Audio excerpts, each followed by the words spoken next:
Hello, ladies and gentlemen, and welcome to Friday Night Debate on Focus on Liberia. My name is Dennis Jai, and we are broadcasting from Atlanta, Georgia. Every Friday at 8, we come your way with Friday Night Debate, where we debate the trending topics of the day.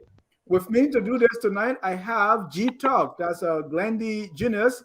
She is an independent and is joining us here. Glendy, welcome to Friday Night Debate. Hello, Dennis. Thank you. Hello, everybody. I also have Mr. Jerome Gilman. He's an unapologetic sedition and also a We Are supporter. Mr. Gilman, welcome to Friday Night Debate. Thank you very much. It's an honor to debate these honorable folks. I also want to introduce the Secretary General of the ANC Youth Congress, Mr. Momba Kesale. He's a supporter of Mr. Alexander Cummings. Momba, welcome to the show. Thank you. Next time, add staunch supporter of Mr. Cummings there, please. But it's good to be on the platform with everybody. All right, staunch supporter of Mr. Cummings, and he calls the youth group the Indomitable. But yes, this youth group has not been tested yet, so we wait to see. Let's go to another independent, Mrs. Welle Alice Moba. Mrs. Momba just left. Let me introduce a staunch supporter of Mr. Joseph Newman Boakai, that's Vali Aliu Samba Kamara. Mr. Kamara, welcome to Friday Night Debate. Thank you for having me. We want to welcome all our viewers from across the globe. This is Focus on Liberia, and this is our Friday Night Debate. Please share the show. We are under restrictions from Facebook, so the Focus on Liberia feed is not being sent to people, so people are not getting our notification. Please share the show and let's debate. Well, tonight we are going to be talking about things that have happened this week. Councillor Tiawan Se Gongloe, who is running on the LPP ticket for president, was in the news. He said none of these candidates, Joseph Newman Boakai or Alexander Benedict Cummings, call him to be their running mate. What does that mean? Is Mr. Councillor Gongloe saying people should call him? Is he waiting for a phone call to run on somebody else's ticket? Or is he a serious contender for the presidency? We're going to find out. Also, the Unity Party standard bearer, Joseph Newman Boakai, was in America recently. He left and went home. But normally when these politicians are arriving in Liberia, there's a big party. People are at the airport that walk from RIA to Central Monrovia. This time, it didn't happen. And a day or two later, we saw Honorable Boakai meeting with Senator Prince Y. Johnson. Prince Y. Johnson has been sanctioned by the United States for pay-to-play. So regarding elections, if you are meeting Prince Johnson to talk about elections, people want to know what you are talking about. Also, the chairman of the CPP said this whole idea of Cummings and Boakai coming together again, why you keep talking about that? Is it likely for a Boakai Cummings remarriage? Is that something that we're going to see? Who or what is preventing the two from coming together? We're going to talk all that. But while we're preparing for this show, there is a breaking news. And we are not happy about this, but it happened in the community, and so we need to bring about that. Some time ago, the CEO of Spoon Network was indicted for fraud charges for selling trees. And the network is having trouble now. Almost all the original members have resigned, according to press release that we got. This is something that came up and while we're on the show. And so people want to just give their feedback on what has happened and what to make of it. So just for 1 minute each, let's go around the room. What's happening to Spoon? Mr. Gayman, let me start with you. Oh, well, what's happening to Spoon is a true Greek tragedy. Brilliant idea, very successful one at that, to have come to this level. Saddens me. For once, we had a Liberian institution owned and operated and run by Liberia doing very well. And we all gravitated towards Spoon to have heard what happened. It brings, it actually, it saddens me that another Black man, another successful Liberian, to have crashed at this level and time, it is something that is worrisome. Yeah, worrisome indeed. And for some of us, we are these are our colleagues, and watching before our eyes a very formidable network breaking apart, and people are resigning. We hope that these people continue to hold, but that's what we've been reported. That's what in the news. Mrs. Moba, what's your reaction? Mrs. Moba, can you hear me? Valley Kamara. Yes, I watched Spoon today, and I saw. Well, I knew. Alex, you have to work on your connection. We can. She got a serious delay. Right. I'm here. Well, okay. I don't know what's going on, but basically the news came as a surprise. I thought they were going to hold on, but looking at the indictment and everything else that's going around, I think that would be the best decision for individuals that don't feel comfortable running the show when the CEO is facing justice. Um, and usually, if these things are happening, they're looking for people that are associating. We don't know to what extent that people are working together, or what is the working relationship. So at this point, when they want to, take a step back, I think it's the right thing for the individuals. They feel comfortable doing that.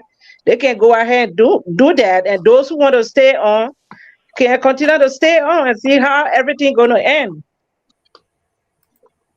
Thank you. And for those hearing this for the first time today, and Alex, please adjust your camera again. We want to see your face. Thank you. For those of you just hearing this, the CEO of Spoon came on their show today and announced that Kev Hassan has resigned, phoned him and said, I'm resigning because the highest, someone at the top of the government of Liberia, the highest, told me, mandated me to get out of Spoon Talk. And if I'm there, I'm not representing the government. So the CEO of Spoon announced this today. Following that, Mr. Benjamin Senvi put out a press release on a Facebook saying, due to internal disagreement, Ben Senvi, Tomalin George, and Peabody were all resigning from Spoon Network. So that's the news. So, Ali, let me go back to you now on your reaction. Yeah, like they said, I believe it was something internal. I think friends should stick together. That's what friendship is about. If I'm friends with Dennis Jaya, I should be friends with Dennis Jaya through the good times and the bad times. When Dennis Jaya was giving me 4,000, 10,000 to help me put down payment on my house. At that time, I didn't care to investigate how Dennis Jaya was getting such a bundle. All of a sudden now things are in the news, and then I want to, have a clean slate. Now we have an internal issue. These internal issues existed a long while ago. This is deception, and this is just a clear exemplification of what human beings are. When times are good, they're with you, and when times are bad, they all bail out on you. But Spoon still seems to be standing strong. I see the lady, she's one of the panelists. She hosted the show today. They had invited Eugene Fagon, who was also on the show today. It is clear by all indication they're trying to replace those who have fallen out. So Spoon still stands. We hope Mr. Waterspoon and his family can go through whatever they're going through and have it handled successfully.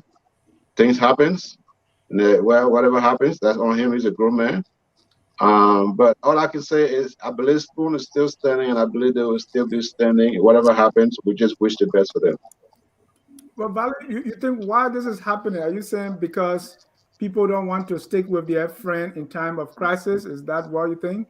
That's what it is. There were a lot of what I was intellectual blemishes that took place on Spoon. There were times where Spoon, where how you call him, the other guy, the chameleon politician, how you call Benjamin Sambi. He and Spoon, Water Spoon had a lot of clutches where they had to go in the back and settle their problem. There were times where Timberland Judge and Kef Hassan would have some very serious issue, and they'll go in the back, the eye out, because at that time getting plane ticket was very free. All it just had to come out of Water Spoon's pocket for them to fly to Minnesota and go. I mean, they were balling like zombies. You understand what I'm saying? Now, because Waterspoon is no longer on the show and there's something about his character or whatever, he cannot release any more money because obviously his financial assets has been blocked. So these guys now can speak big words like internal issue and because of that I'm resigning. But you've been doing this for over 2 years. You had this problem on a regular basis. So with the Kef Hassan factor, it's because of Eugene Vagon that Kef Hassan actually is leaving that show. As far as Benjamin Sambi is concerned, Benjamin Sambi, I don't know if you ever come in his path. Never trust that boy. I know that kid from the time he was 17 years old. Never trust him. Well, that's somebody's character, Mr. Kamara. But let me go to the SG for the ANC Youth Congress. What do you make of this, and why you think this is happening now? I mean, we all do recognize that to some extent the coming of Spoon FM, Spoon TV in Liberia, and how she went about business somewhat contributed immensely to information sharing in Liberia. But that does not in any way suggest that people should not try to live to a certain degree and people should not try to have some integrity. I want to first extol all of the guys who decided to resign from the show. Uh, though I think it's late, but it is welcoming now that they've decided to leave the show. I mean, they are not backstabbing someone, as Mr. Kamara was trying to suggest. They are not breaking friendships. Yeah, they may still have their friendship or whatever, but I mean, Stanton is indicted. That's not something you can overlook. Now, fortunately, as they stated in their statement, they believe in the U.S. justice system. If the justice system goes through the case and say Mr. Waterspoon did nothing wrong, I mean, he can come back and he can continue running his show. But what they've demonstrated is something I hope Kev Hassan, the CDC, and Mr. Gaben, they can learn. That when someone is indicted in a society for corruption or stealing, public stealing, whatever manner and form in which it is, whether they are right or not, the best thing to do is to distance yourself from them. The best thing you can do is to ensure that they have a day in court. And I think that's what the panelists on Spoon Talk are doing. They are not saying Stanton is guilty. They are saying, okay, let him face the justice system. It is possible when he's found not guilty, he can come back and there may be all the men defenses and then move ahead. But you cannot try to defend people simply because they are your friends, even when they do something wrong, and then try to bam off people because they're not your friends when they do something wrong. I mean, that is double standard. But I appreciate the stance taken by all of the panelists who resigned from the Spoon Talk today. Thank you. Let's go to Glendy. Glendy, we are in the business of talk show. So when they say when they bury hunchback, man, and you get hunchback, you go to the grave. Are you going to this grave to see what's going on? And what's your take? Let me put it that way. Some people say they tire with my parables. I think it's difficult. It's a difficult time from both sides. I think it's difficult for Stanton, and I also think it's difficult for his co-hosts, co-panelists that were on the show. I don't think it was an easy decision for them to make. But I respect their decision because they're individuals. They know their situation. They know the inside struggle that they have. They know why they've come up with this decision. I'm not going to be now like what Kamara was saying. I think that's unfair to kind of say to them that oh, they're what did he say? They're deceptive, or that they're now leaving their friend when they used to be balling. We don't even know. And the example that he used, saying that, oh, at the time I will borrow money from Dennis, and Dennis will pay my husband or pay my mortgage. I think that's kind of not a good thing to say, because we don't even know if they spend their own money, or if when they were going around, whether it was Stanton's money that they used. I want to say that they also didn't say they were leaving the friendship. They said they were just not going to be on sport anymore. So no one knows how difficult it is for them right now at this time, because whether they like it or not, and whether they've left the show or not, it still reflects on them, because it's their friend and that's their brother. Even for all of us who are at some point in time, we all associated with Spoon, and some of us still do. So I think it's a difficult decision that they had to make. It's not an easy one for either side. I know it was difficult even for Stanton to see what's happening today. He's human. And for them to, I want to respect the decision that they've made, because it's their choice to do what they felt was right within their confines. Thank you. Let me read the last paragraph in Ben's press release. He said, with that being said, due to internal disagreement on the way forward and direction of Spoon Talk, we have made the difficult decision to terminate our association with the platform. This decision was not an easy one, but we can assure our many fans and supporters that this would not be the last time you will hear from us. We will inform you in due time of our next plans as we all strive to see a better, prosperous Liberia. God bless you all. Chairman Ben Sanvi, Chief Sintamale Yanglo George, Dr. Henry Peabody, and Kev Hassan. So before this, the CEO came up and said, hey, Kev says he's leaving because the government said don't do it. So let's conclude on this to get in our topic here. Is this, first of all, Mr. Kamara, do you know anything that we don't know? Because we don't want you to engage in some conjectures because it's, someone character is involved. The second question to all of you, is this happening too late? People are saying, oh, the moment this thing came up, they should have just, they should have left. And what really is driving this? What are the lessons learned? And how do we move forward, including even the network you own? Because we are in this business. So what is the way forward? Let me start with you, Vali Kamara. Yes, sir. First of all, let me just sign sign out this disclaimer. Whatever I say here, coming from my mouth, I told my own, you told your own. You know what I'm saying?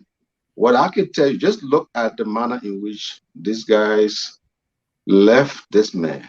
Why did they leave them under one unit, like a corporation? Why did they do it together under one umbrella? Why? So there's something I know that you don't know. You're right about that. Kev Hassan did not leave the show because of Stanton Waterspoon. Kev Hassan left the show because CDC don't like the fact that Fagon is on that show and giving Kev Hassan a tough time. So they want him out of there. It was because of Eugene Fagon that Kev Hassan left.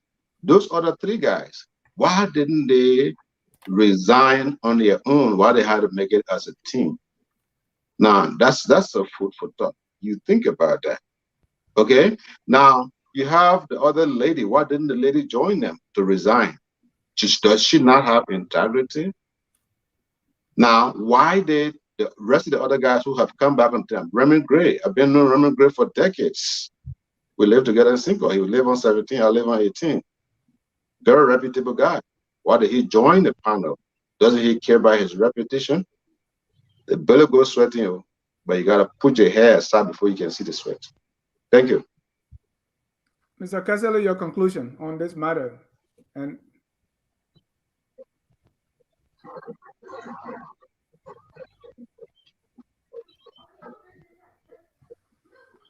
Mr. Kesselly? Yes.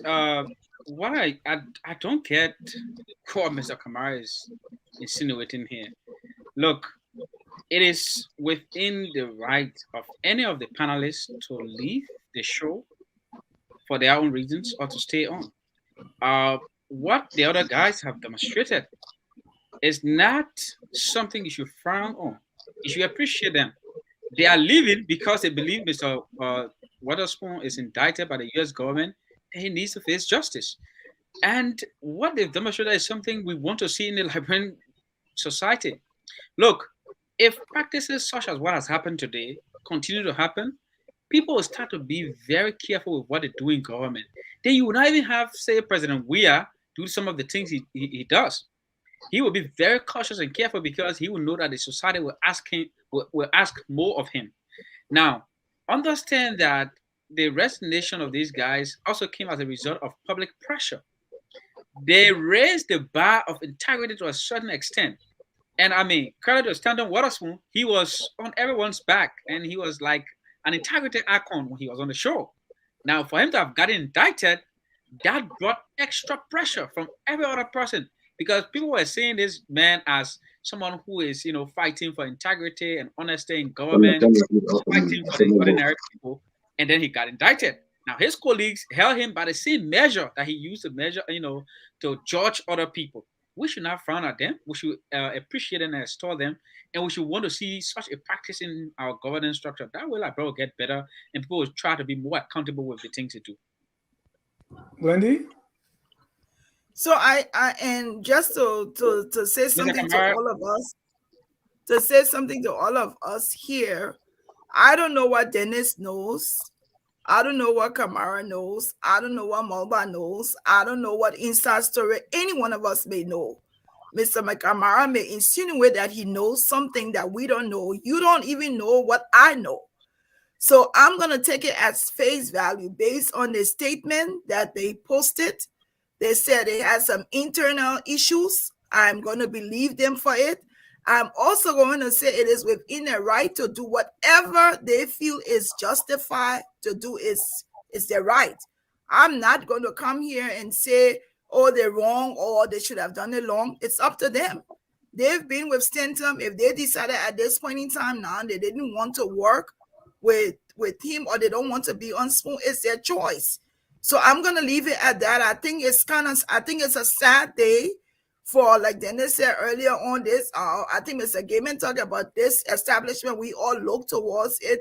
We were proud of it. I think it's a sad day to see everybody kind of going their separate way. And I just hope that they also find peace in whatever decision that they've made. Well, are you? Well, as I said before, if they left the show, that's their right to leave the show. I think what they, is little too late. They should have done that ever since when the information came out. I feel like because the CEO of the business, which is Spoon TV, is indicted for fraud. That also applies to the Spoon TV itself. So they try to leave that so that the investigation can go on. They're trying to give chance to the investigation because this is a very serious case. They are not leaving the friendship. The friendship stands, but the business is trying to disassociate at this point to allow the investigation to go on. So, I don't see that as being deceptive. Mr. Gaiman? Yes, I think as sad as the situation is, we have to be honest with ourselves here. This man has done grievous harm to this society that may affect every one of us that have vested interest in the health system. Allegedly, right? So this is not anything that anybody should take lightly. At some point, maybe the panelists thought this is something that maybe will blow over. But now that they are recognizing that this is serious, and not only is it serious, but the fishing expedition the FBI is on, in their inboxes finding out with whom this man did business, telephone conversation, text messages, emails. This is serious. This is a dragnet. So everybody needs to be very careful as to how, when, and where they need to go and do their own self-evaluation. But let me address Mr. Mulva here for being very hypocritical.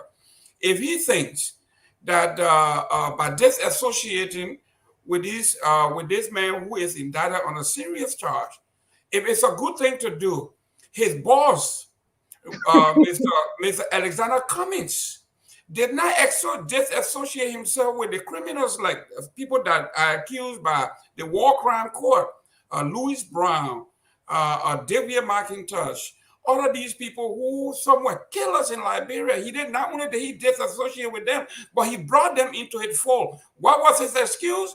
He said, until these people are found guilty, they will work with me until they are found guilty, then I will turn them over to the law.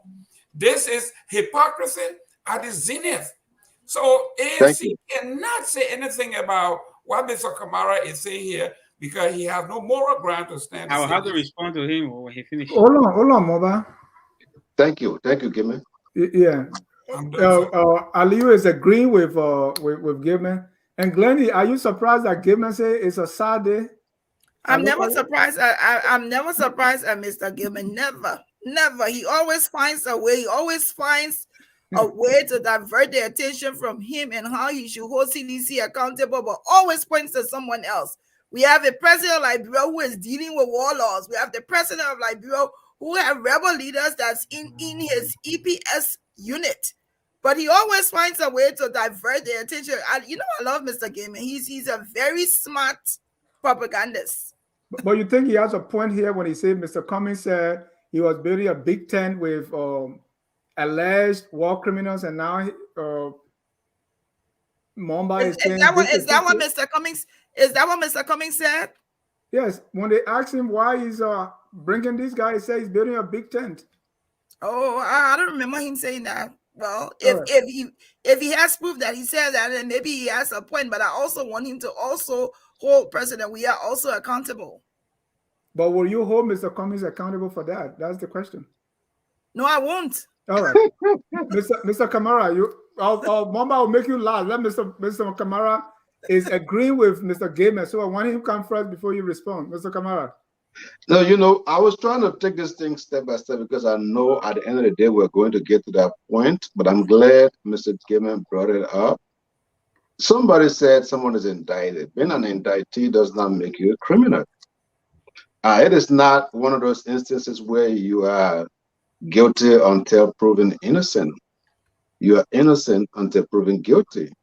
The investigation that is going on has not indicted Spoon Corporation or Spoon Group of Company. This thing has indicted Spoon, nursing school. So by quitting a radio station does not indicate anything. Does not imply anything. You should be with your friends in times of good and in times of trouble. Now, when it comes to the point where Spoon Network is indicted, is under investigation, is being audited, and you say, well, you know what? We can step aside and give the investigation a chance. But this has nothing to do with Spoon Network. But I like what Mr. Gilman said. And I know Mobile is all fired up, but I don't think he can even address that because it's a fact.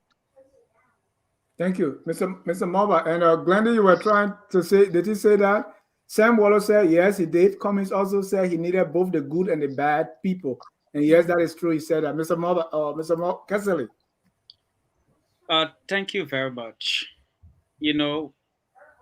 There's something I need to tell Mr. Gaiman, Mr. Kamara, and all their followers.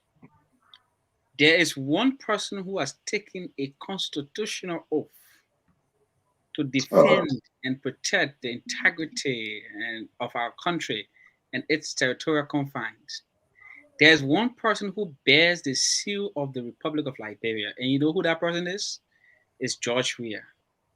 The fact that you do not question what George Weah does and how he carries himself so irresponsibly speaks to the level of your understanding of the gravity of the tax George Weah has upon his head. Mr. Cummings is the president of Liberia. Mr. George Weah is president of Liberia. Just look at some of the things Joshua has done. I'm not going to name associates right now. I'll just name the things Joshua has done. Under George Weah's watch, Gifty and the auditors were killed by who? George Weah, according to Eugene Fagon. Auditors were killed because George Weah government stole, and he stole some of the money and built mansions all over. He built a mansion on 9th Street, and because the auditors were about to leak that report, George Weah killed them. Mr. Gamer, you don't want to question George Weah, a killer? George Weah supported Model. George Weah, why he was out of the But what's your country, point? and people did not believe it. George Weah supported Model to bring rebels in Liberia and killed thousands of our people. And you want to look at Mr. Cummings and question him because of a George Weah, the man who sits over mass looting in our country and killing of our people? You know how many people are going to bed hungry today, and George Weah can travel all over the world and steal from very poor people who cannot even afford to have light in their homes? Mr. Gamer, you should be ashamed of yourself to come here and want to question Mr. Cummings. George Weah bears the seal of Liberia. You know how he has made Liberia a pariah in the international community? You know how people do not regard Liberia anymore because of George Weah? George Weah has failed footballers, a man who is a football legend. He failed footballers. And you want to sit here and talk about integrity and question someone's integrity? Let's talk about associates. George Weah has the largest gang of warlords supporting him. Have you forgotten the people who are threatening to form crew defense force in Liberia in the name of George Weah? Have you forgotten, Mr. Gamer? Have you forgotten how they threatened to maim our people? And you want to sit here and say George Weah is free, the man who bears the seal of Liberia? George Weah should be held at a greater degree than any other Liberian citizen. But because you know that there's no shame, I mean, that Joshua is nothing, he's practically naked, so you do not want to question him any longer. And then to Mr. Kamara, I don't blame you. I'm not surprised to hear you say what you're saying. You know, your leader just met recently. Yesterday, he met Prince Johnson. Should we come and say, oh man, Boakai is a killer because he met Prince Johnson today? And you know who Prince Johnson is? Prince Johnson killed a sitting president on camera. You want to sit there, you're laughing? It's not funny. We need to take national governance to be very serious. You cannot try to question people with impeccable character because Dennis, we need to respond to this man. Hold on, please don't. Give him chance. Mr. Boakai was And please conclude, Mr. Mamba is taking too long. 7 minutes already. Just stop, man. Mr. Mamba, Mr. Kasale, no, let me ask you first. So what do you say about what they say about Mr. Cummings? Are you saying all of them are equally culpable? No, that's not what I'm saying. Oh, okay. What I'm telling you here is that Mr. Cummings has done absolutely nothing wrong.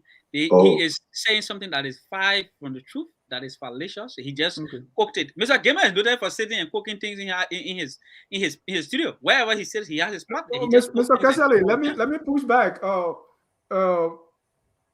Daniel Chia and all these people, they are in the TRC report. And Mr. Cummings said to build this country, you need both good people and bad people. He gave Prince Johnson 20,000. The same commitment. School, not Prince Johnson. So in a way, Mr. Cummings has accommodated people who have been alleged for war crimes and other forms of crime against Liberia. How is that different from people working with Spoon who has also been indicted? That's their charge. So I'll come to your point, but let me address Mr. Kamara first. Mr. Cummings gave 20,000 or whatever amount to Prince Johnson. You know why he gave it to Prince Johnson? To build a school to empower and teach Liberian students in Nima County. What has Joseph Boakai given to Prince Johnson for education? What has Joseph Boakai given to anybody in Liberia to teach a single Liberian child? None whatsoever. All he does is to live on the people. Let me come back to your question, Mr. Jah. The point here is that we have said this time and time and again. If any of the individuals you've named is ever indicted by a court of competent jurisdiction, you can be assured we'll distance ourselves from them. No, Mr. I won't let you off. Stanton has not been in any court of competent jurisdiction. He has been in court. And he's been found guilty. No, he's not guilty, but he's in court. He's being indicted by a court. He's being indicted. He's has faced justice. Now, other people you name, Mr. Gamer, I know you not cook something different. All of the people you named, right? I am not going to sit here and suggest that they were not warlords or they did not participate in the civil crisis. They did. They have not been indicted by anybody. And we have told you that we'll increase the tent so large to help as many Liberians come under that tent. And you know what we're going to do for them? Is to change them, is to teach Thank them you. a better way of Thank living you. I so get that your they point. cannot steal from government or do some of the wrong things you want to say they did or the things you know that they did. Right. So you anyway, Mr. Gaiman, 1 minute. So we can move on. Yeah, you keep hearing Cummings is now the preacher in chief. He's now going to change people. So all the criminals, you need to go to Cummings. For some reason, he has the holy water that will transform you, and all your sins, everything you have done will be forgiven, and now you will be pure as snow. This is what he's saying here. And I'm flabbergasted to find this man men who were indicted by the Truth and Reconciliation Commission that were recognized worldwide, to say these people are the Scrooge of. Why hasn't Joshua implemented the Truth and Reconciliation? You see, go ahead, finish. I muted him. You spoke for 17 minutes. But anyway, that's why today we got other places to go. Thank you. Ladies and gentlemen, if you're just joining us, this is Friday Night Debate on Focus on Liberia. Our topic today, we're going to talk about Councillor Tiawan Gongloe. He was quoted in the front page Africa story that none of the presidential candidates, Cummings or Boakai, have called him to say, come and be my running mate. I mean, Councillor Gongloe continued to get the question, oh, will you run for VP? Will you be a VP for Boakai? Will you be a VP for Cummings? So probably based on that, he was saying it. But people are reading into it and say, well, even by saying it, it looks like you are open. You are open for a VP run with any of these candidates, or you're looking forward to it. Glendy, what you make of this thing from Councillor Gongloe? Many are saying this is a serious contender, but with this statement, what's your reading? Is he kind of opening the door to run with any of these political leaders or standard bearers? Well, I think it's a fair assertion from him. I think he's saying, I'm here, don't jump over me. You know, I'm open. I can work with either one of you, but I'm also running here also as a presidential candidate. And I think if he was extending the people that say, well, olive branch or whatever he was trying to do in that statement, I think it's about time that these politicians who are in opposition work together. It's kind of mind-boggling that they haven't been able to talk to one another yet. It's kind of mind-boggling that we don't know who's running with Boakai, we don't know who's running with Cummings, nor do we know who's running with Gongloe. We know there's two women also in the race. We haven't heard from both of them either. So I think he's saying, I'm here. Don't just act like you don't see me. And him saying that opens it up to anything. He could be saying, I can be a vice president. I can be a minister of justice. I can be a solicitor general. I can be a chief justice. He could be saying anything. And I think they need to be able to recognize that there are three of them, or there are now five that's running. And at some point in time, the opposition must come together if we needs to have a one-time presidency. We can't be working behind one another. We should work together. So I think he's saying, I'm here and I'm open to anything. Mr. Kamara, Mr. Boakai has not picked a running mate. And the whole idea that people should unite to be able to defeat President Weah, if that is true, do you think it's okay, or it's true, or it makes sense for Mr. Councillor Gongloe to open this door? And will Councillor Gongloe and your man running, would that make a ticket that would defeat President Weah? Well, that's like three questions in one. But let me start. That was intentional. let me start with the. I don't want to sound as if I'm a surrogate of Councillor Tiawan Gongloe. Even though I admire him, I look up to him. I think he's a role model. Anywhere many Liberians should have some real serious respect for the path. I don't think his statement in any way implies that he has relinquished his intention to run in the upcoming election. I think he answered the question in the manner in which it was posed to him. How can he discuss the issue of running mate when it's not even on the table? I think that's what he was trying to say. Uh, Talking about opposition unity, I think the opposition is united. I mean, there's one thing in common as far as the opposition is concerned. They don't want Joshua there. So they have a common goal. Now, how are they going to unite? A lot of people have their own understanding or examples as to how they think the opposition should unite. However, the gavel is with them to determine how they unite. Mr. Cummings want to be president by any means necessary. He's not going to settle for anything else. He has made that clear. Honorable Joseph Boakai who was the most senior political leader in the country. Of course, he's not going to deputize to anyone. That is, you already know that. I'm the big brother. If I'm a big brother, Dennis, you can't turn it around and make me a spoon brother. That's not possible. And so, how they unite, I think they're united. What most people expect, or how most people expect them to unite, I don't think that's going to happen. I still believe that there is a victory out there for the opposition. When you talk about a strike, like one term, our first round, it's not going to happen. That happened in 1997, and we understand, we know the circumstances under which that happened. That is not going to happen. Either way, it turns out there will be a second round. And so we're looking forward to see what happens, but I certainly hope, whenever I speak to people from the United Party camp, I can't make a choice for Joseph Numa Boakai. He was in politics before I was even born, so he knows a lot better than me. Whatever decision he take, we'll be on board. Mr. Kasale, Mr. Councillor Gongloe running with Mr. Cummings. You think that's a good idea? And what if he is making because he said nobody called me, maybe they have to negotiate on who goes at the top of the ticket. Well, what you make of a possible Cummings Gongloe ticket? I mean, I'm not involved with the negotiations for who becomes running mate to Mr. Cummings. You think there's negotiation going on? You think? There's a lot going on in the background. Everyone is trying to formulate their team right now. Between the Gongloe team and the Cummings team.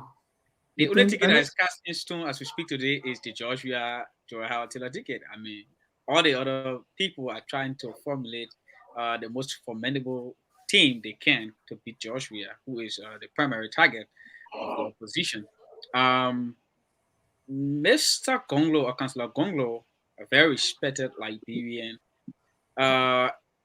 obviously is not top 3 presidential candidates, and it would be better if any of the top 3 candidates were the other 2 candidates, because I mean I can't talk about Joshua anymore, were to consider him as a running mate.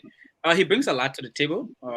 He also has some energy, which is very good, and he has integrity, which is very good. Looking at Mr. Cummings' stance on integrity and everything he stands for and how he wants Liberia to be, I mean, Councillor Gongloe will make a good vice president, but is he a winnable vice president? I mean, those are questions people need to answer, and unfortunately, I'm not in the room to be able to answer those questions or to know what the team is deciding as to where they are going to lean. But Councillor Gongloe is not a bad choice. Now, the opposition unity, it's kind of tough because many people think that, and we all agree, by the way, that we want to beat Joshua. Joshua is our target. We don't want Joshua to get re-elected. There are people who believe that if it is not them, it cannot be anybody to beat Joshua. And the fact here is, we are not just playing to beat Joshua. We are playing to beat Joshua, and we are playing to govern. Now, isn't Mr. Kamara say, old man Boakai is the most senior man, so obviously he can go as running mate to anybody. When people decide to not be patriotic, those are the stands they take. You have to put your country's interests above your personal interests and your personal desires. I'll give you a good example. The people of Gambia, when Jammeh stayed in power and he rigged 3 successive elections, the opposition came together. It was an older man that held the opposition together. if Boakai can take that role to say, okay, you know what? Looking at how it looks like, there's a Cummings, there's a Gongloe, and there are other people in the opposition community who have exuberance. They come with necessary and better experience, and obviously, and who can govern better. So I'm going to sit aside and try to help so we can form a united team. I mean, that's the role we expect, Never gonna happen. He's trying to compete for the presidency at this point because, I mean, he does not have the energy and the zest and the charisma, obviously, to be able to campaign and beat Joshua. I mean, we're walking the pack if it is only against Boakai. But that does not go by saying that if we were to have the opposition come together with an idea, it doesn't matter who we pick, we can beat Joshua. Right. If we come together with an idea, it should not be about it has to be this man and nobody else.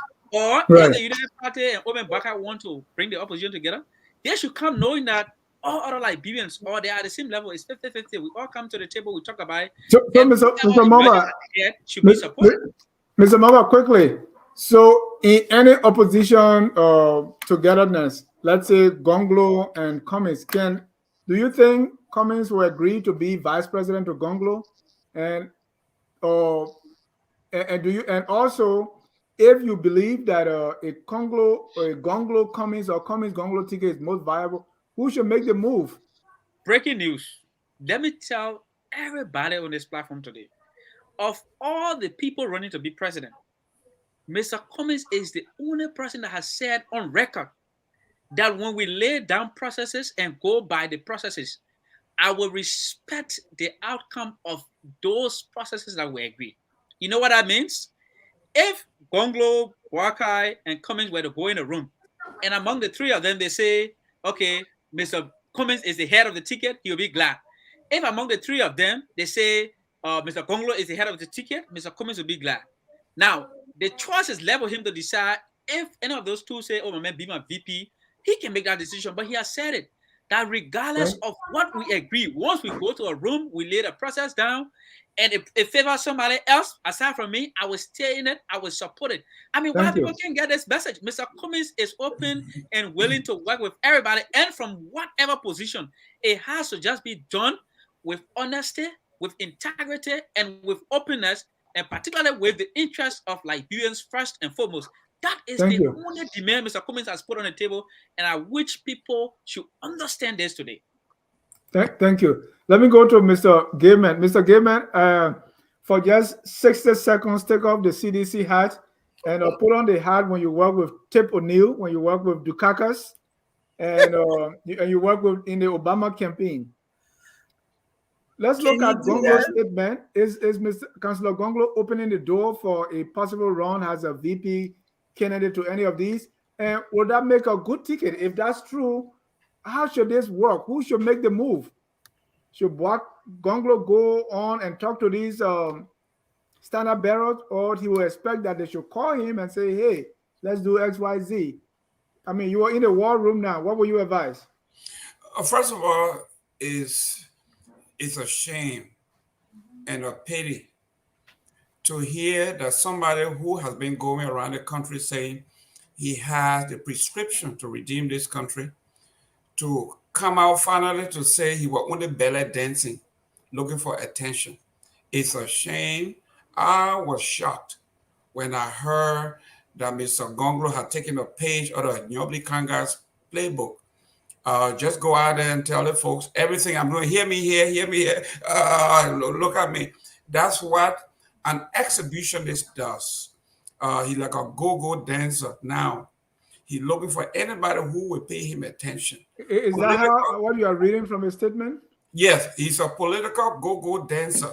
Because what he's doing there, he is not saying, ladies and gentlemen, as a candidate, I am appealing to Cummings to join me as my vice president, or I'm asking Mr. Monuba to join me as vice president. Instead, he's saying, here I am, all these people, nobody looking at me. I'm the political orphan. Nobody wants to deal with me. And I was shocked for a man who said he has his own agenda to run this country, and he knows the pathway to progress, to finally come out and say, at this juncture, we got 8 months to election, and he's saying nobody have chosen me to be their running mate. You was asked a question, Mr. Gaiman. I know you are You are dressing it up. He was asked a question, Oh my goodness. and he said, "None of these people call me, so this is not in discussion." Yeah, but I would have qualified that a political tactician would have said, not that I expect them to call me, but I have not called them either. But instead, he leave it dangling as though I have an open door. Anybody can call me to be their midwife. I mean, this is terrible. Right. Glennie, who should make the move? If a Gongloe Boakai Gongloe or a Cummings Gongloe ticket will be a formidable ticket that will force a second round and possibly defeat President Weah, who should be making the move here? Gongloe, I think any one of them should. I think any one of them should be able to equally reach out to any one of them. I think Cummings should be able to reach out. I think Gongloe should be able to reach out. And I think VP Boakai, in fact, the fact that I think VP Boakai is the elder in the room, I think he should be the one to first extend his hand and call them together. I think they should be able to talk about it. They're all three candidates running for presidency. I think they should have been able to talk by now. I don't understand why they're not talking. I also don't understand how it is that these candidates are running for presidency. They have not been able to talk, yet we say opposition is united. How is that? How are we united? Yes, we're united. We share the same view. The opposition may share the same view and say, yes, we are to have a one-term presidency. But do you see the pack as being united? Are we looking for unity that shows that they're talking together? Are we looking for unity that say if the people are saying we want a no-Weah government, and the fact that we're saying that says that we're united? I think by now I want to say that each one of them have that responsibility to have reached out. It is so important that they look at and they listen to what the people are saying. They want a united opposition. What that means for me in a layman term is we want to see you all come together and decide on a ticket that is formidable to beat Weah. I think that's what they're saying. But it's almost like Cummings is saying, okay, I want to be president. VP Boakai is saying, I want to be president. Gongloe is saying, I want to be president. No one is saying, what do we do to be able to promote or to project what the Liberians are saying? And I think it's just difficult.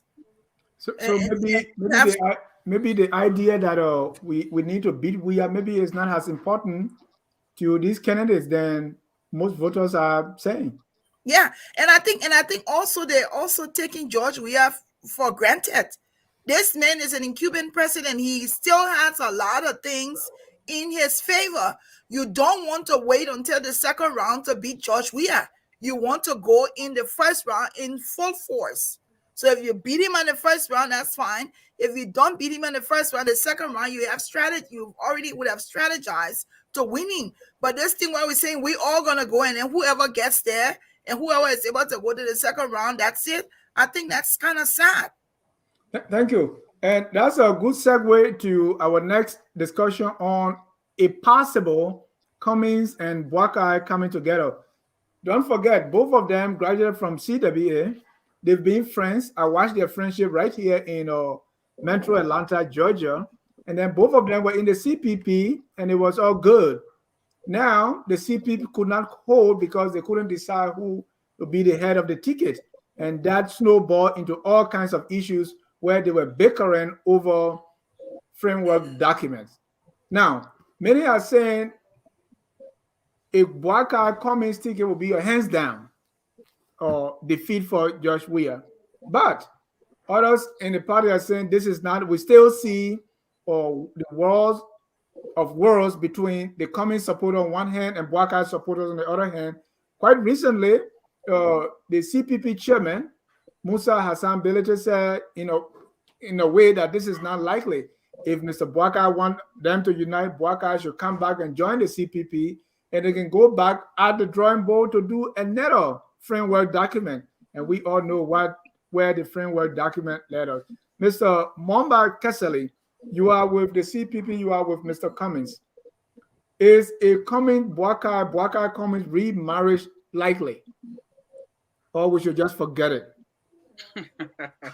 Well, I mean, only people who are politically not inclined would say something is a foregone conclusion in politics. Uh, Speaking, I mean, from my vintage point as a member of the CPP and knowing what I know, Right. I can And safely you are also very close to Mr. Cummings as someone in his office.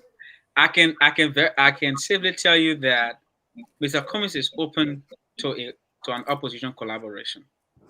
Mr. Cummings is willing to work with any opposition leader, and he has made this very clear.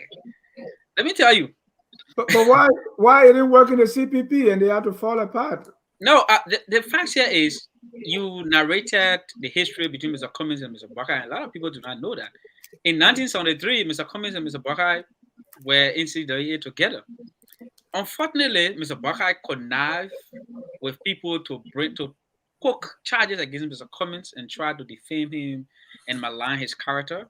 Unfortunately, Mr. Boakai ran away from the CPP. Unfortunately, Mr. Boakai did not stick with the agreement we made in the initial stage. I mean, that kind of makes things a little bit difficult, right? But nothing is done until it's fully done, in particular in politics. It is still possible that we can have an opposition collaboration. But if anyone thinks that you want Mr. Boakai and Mr. Cummings to work together, and Mr. Cummings should just get up in the morning and go to Mr. Boakai and say, I won't be a VP, I mean, that's not going to work. And a lot of people sometimes say, we the ANC people, we always say Mr. Cummings is the most qualified person, the best person to be president. I want you to listen to everybody on this platform here. How many persons will tell you, that Mr. Gaiman tell us George Weah is not the most qualified person to be president? These are some of the charges they have against Mr. Cummings, though, by the way. Then Mr. Kamara tell you, man, Boakai is not the best person to be president. Bring Mr.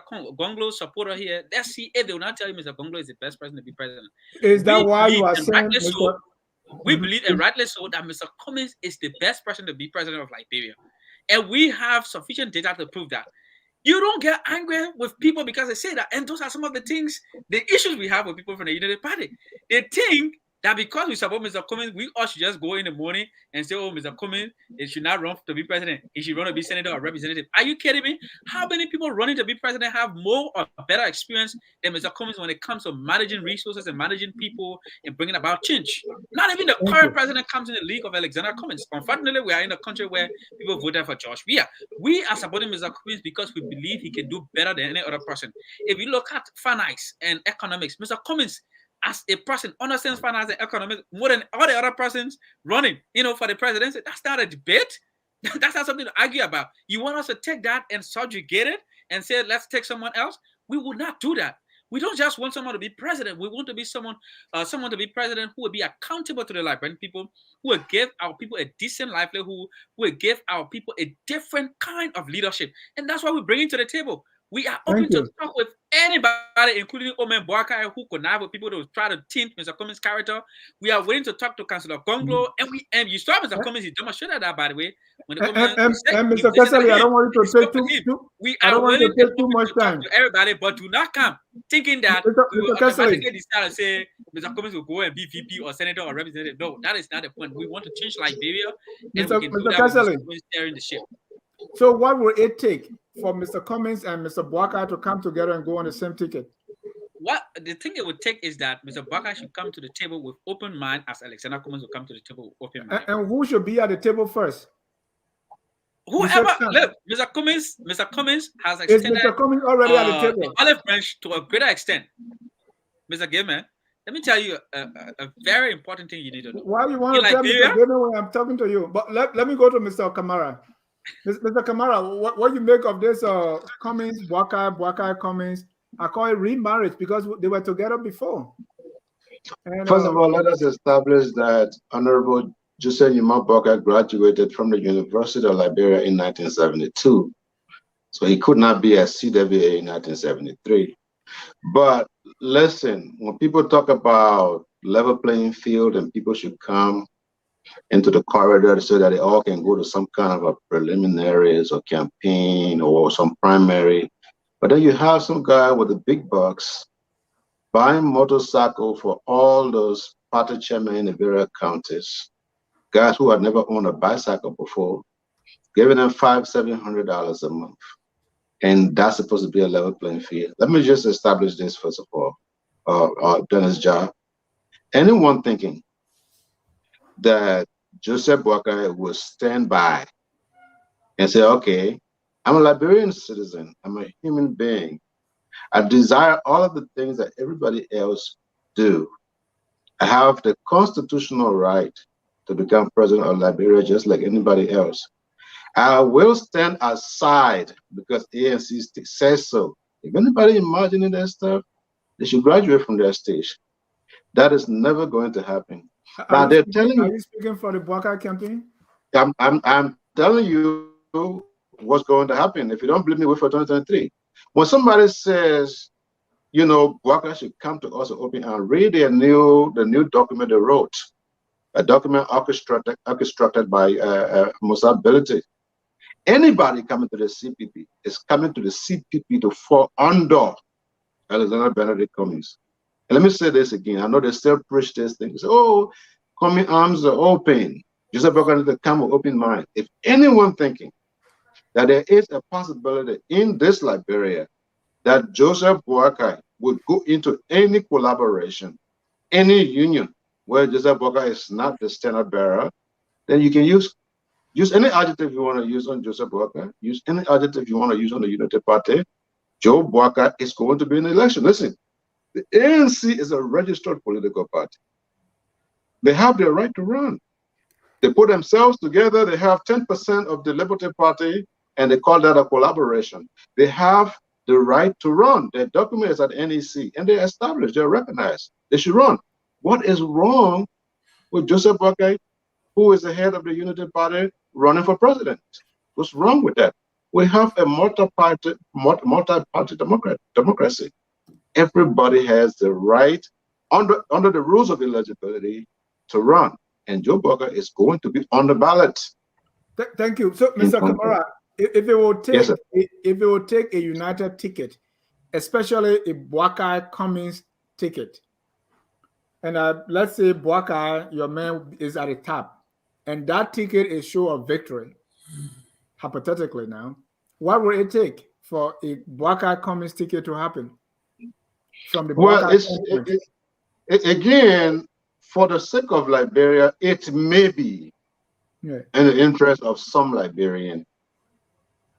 For some of us who have dissected this whole thing, it would be a grave, catastrophic mistake to have Boakai and Cummings on the same ticket. This is my personal opinion. Okay? The ego is too high as far as Cummings is concerned. He believed, and his team believed, that he's the most achieved, the highest achieved Liberian citizen anywhere in the world.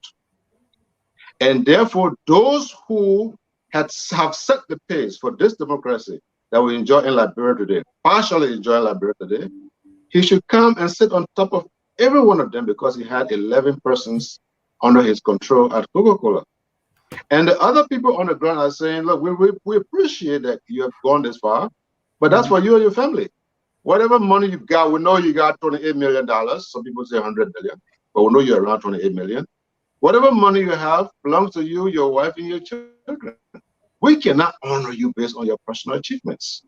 And this is something ANC. So you are saying a Boakai Cummings ticket will be a mistake. It's not a winnable ticket. But if that's going to no, winnable ticket, yeah, if that will make the opposition to win and defeat, not necessarily. Not necessarily. Okay. Cummings up to now as we speak. Up to now as we speak, Cummings is not appealing to the Liberian people. All right, nowhere in Liberia Cummings is appealing, not even in Maryland. So I mean, the myth that Cummings and Boakai ticket will be a winnable ticket, I don't see that.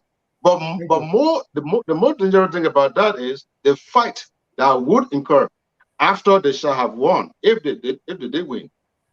The kind of trouble that will be in the camp where Cummings believes nobody can tell him nothing. He's been to Coca-Cola and he's CEO. You understand? That's going to be, and Boakai being a wise man that he is, and this is just my personal opinion, I doubt Boakai is interested in having him and Cummings on the same team because you have to trust each other. But if you're asking about something you already know, I have two choices personally. And if I was speaking to the United Party right now, which I do sometimes, I would tell them, look, call a meeting between Tewan Gongloe, between Yombli Kanga Lawrence, and amongst these three, how you call it, Benina, because these have been, Benina and Yombli Kanga Lawrence have sacrificed everything in loyalty to Joseph Boakai. Call them, have a conference, and you get three of you can decide one of these guys. For me, personally, my preference would be Tewan Gongloe. But they need to do it in a respectful manner. Thank you. Mr. Gaiman, people are wondering why you are so quiet, and I say because I have not asked him. So let me ask you about this opposition or possible opposition ticket, meaning or a remarriage of Cummings and Boakai. I think Mr. Weah himself is afraid of that ticket because they saw example with Darius DeLong during the glory days of the CPP. What do you make of this Cummings Boakai Cummings ticket? Formidable, we are praying for Boakai Cummings or Cummings Boakai, so we can kind of swap the two flags with one swap. So finally put them to rest once and for all. Because Joseph Boakai, he's senile, he's old, he's too old, he was 91 years old. The future, he cannot stand before anybody and say he's the future of Liberia. Mr. Gaiman, Boakai is not 91 years old, you know that. Just remember, Boakai, as he stands now, say I think he's 80 years old. He's not 80 years old either. Not he's that. 80. No, he's not. How old is Boakai? He just celebrated 79th birth anniversary. Okay, 79. When he came from 4 years, he said he didn't know how old he was.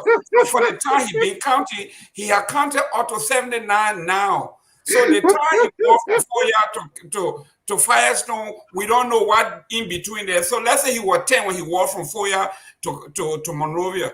He was 10 years, okay, walk from Monrovia. I know. But I'm saying to you here, Joseph Boakai is in the past. Joseph Boakai entered politics in 1970. He's not even living. He is the past of Liberia. No Liberian, beside the unrepentant tribalists, will elect Joseph Boakai as anything. When he had the opportunity, when he was the incumbent vice president, he won only one county. And now, from his war room last week, he said they need to now begin to raise money. And they should now try to define Joe Weah and his administration before Joe Weah defined himself. This is the man that been in government since 1973. He been vice president for 12 years. He been defeated since 2017. And we got 8 months to go, and he's talking about trying to define this administration. The man is incompetent, totally incompetent. And when it comes to Mr. Cummings, there is no record in the United States that said Cummings retired from Coca-Cola. There is no record. He was made to resign for incompetence. Let Mr. Moluba show me a letter, a party, a gazette of anything for Coca-Cola that says that this man retired honorably. It doesn't exist. He caused Coca-Cola almost $1 billion in settlement for incompetence, for promoting out of order, for racism, for sexism, for ageism, you name it. So this man is not competent to run anything. And when he was president or whatever position he had at Coca-Cola, Liberia did not benefit in any way. When did he begin to do things in Liberia that when he decided he wanted to run for office? And he's a pathological liar. He said in South Africa that he grew up in a very middle-class family that helped him get to the United States, Illinois, Northern Illinois University, or a high school. When we found out that he lied, he went to Cotton for 2 years. So this is a man who cannot be trusted. He's a liar. He's a failure, and he's pompous. And we want to combine him and Joseph and beat them once and for all, and we see them in 2029. Mr. Gaiman, do you have any record of those settlements of how Yes, Mr. Cummings caused Yes, money? we have those records, especially the one in Alabama. I can send it to you not now. Yeah, please send it so I can display that for yes, the sake of our yes. audience. I will send it to you when I get back to the office. And secondly, Mr. Weah is reported as saying that when it comes to mixing chemicals, he can mix Coca-Cola more than Cummings. Yes, and obviously, Dr. Weah, as you know, the boy Dr. Weah who grew up in Gibraltar, he has survived. He can really miss Coke. Listen, Glendy, when I'm talking, when you were talking, I didn't say anything. I don't know what's wrong with the ANC people. Everybody knows that Glenn is an undercover ANC person, and I'm the only one that is capable of bringing her out of the closet, and she just came out of there. But yes, we have that. Share the link with me. I want to put that on. He can't share that link. That was our time. I'm hanging all right. Thank you. I know Mamba agreed with you when you were talking about Joseph Boakai until you started talking about Cummings, but let me give you the benefit. Yeah. Where did you part ways with Mr. Gaiman? You agree on the Boakai issue and not the Cummings? I don't agree with everything. I mean, to be honest, what you agree with when it comes to Boakai? It is not because I don't support Mr. Boakai that I will sit here and agree with everything Mr. Gaiman has said. I won't do that. I mean, we have to be honest. You can still disagree with someone and be honest about what you say on that person. And that is the kind of politics we want in our country. You see, Mr. Gaiman is I described him as a pathological liar the other day. Apparently, he just cooked things. And you come from Africa, be careful. He's reckless about how he carries himself with the things he says. How can you sit on this platform and insinuate that Mr. Cummings was forced to resign from Coca-Cola? I just sent you a link, Mr. Jha, of a statement released by Coca-Cola distinguishing Mr. Cummings. If you can give me the time, I will read it here. I also posted a link under the live feed on Facebook so that our audience can have the opportunity to read it. We didn't take Mr. Cummings. Mr. Moluba, I am aware of that link that was. Can you allow me the chance to speak, please? After he was. Can you allow me the chance to speak, please? Yeah. Mama don't hear. We know Gaiman wrong. We know he's wrong. Now, first of all, George Weah is president of Liberia. Mr. Gaiman supports a man who kills his own citizens because they want to expose his stealing. He ain't got no shame for that. Mr. Gaiman supports a man who drives, who goes around in private jets. Mr. Kessler, do you have proof of allegedly? Eugene Fagon said that the government killed their people. You believe everything Eugene Fagon said? Eugene Fagon is a former deputy minister under George Weah's government. But Eugene Fagon has said many other things. No, but he is a former government official, and he said they killed those people. You want me to say they did not kill them? When in fact, but then you can quote Eugene Fagon, but you are expressing it as a matter of fact.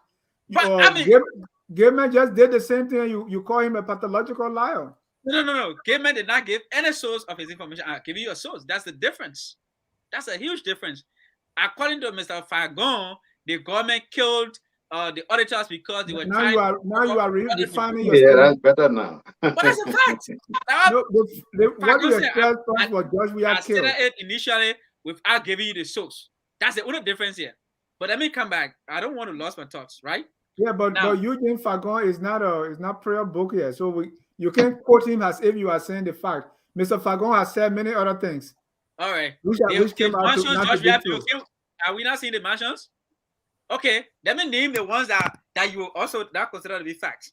According to our most important international partner, the U.S. government, Nathaniel Magida wrote, Serena Silva that wrote, what the other one name? Bill Choway that wrote. And all those people are Joshua's best friends. So what does that make Joshua? The head of thieves in Liberia. And Mr. Gaiman proudly supports George Weah. He carries himself, he wears blue bow tie and sits here and says he's George Weah supporter. Why George Weah killing our people back home? I mean, that's unfortunate. You can't allow Mr. Gaiman to come here and try to malign the name and character of people and bring falsified information and falsehood. He just cook it in his living room and he can't spew on the platform. That's not acceptable. But the fact here is that of all the people running to be president, George Weah does not come anywhere close to any of the other persons running to be president. And I can tell you, aside from the fact that I support Mr. Cummings, any other person contesting to be president today can do a better job at the presidency than George Weah. George Weah is the least person who has ever occupied the Liberian presidency. And that's why every day they steal from the people.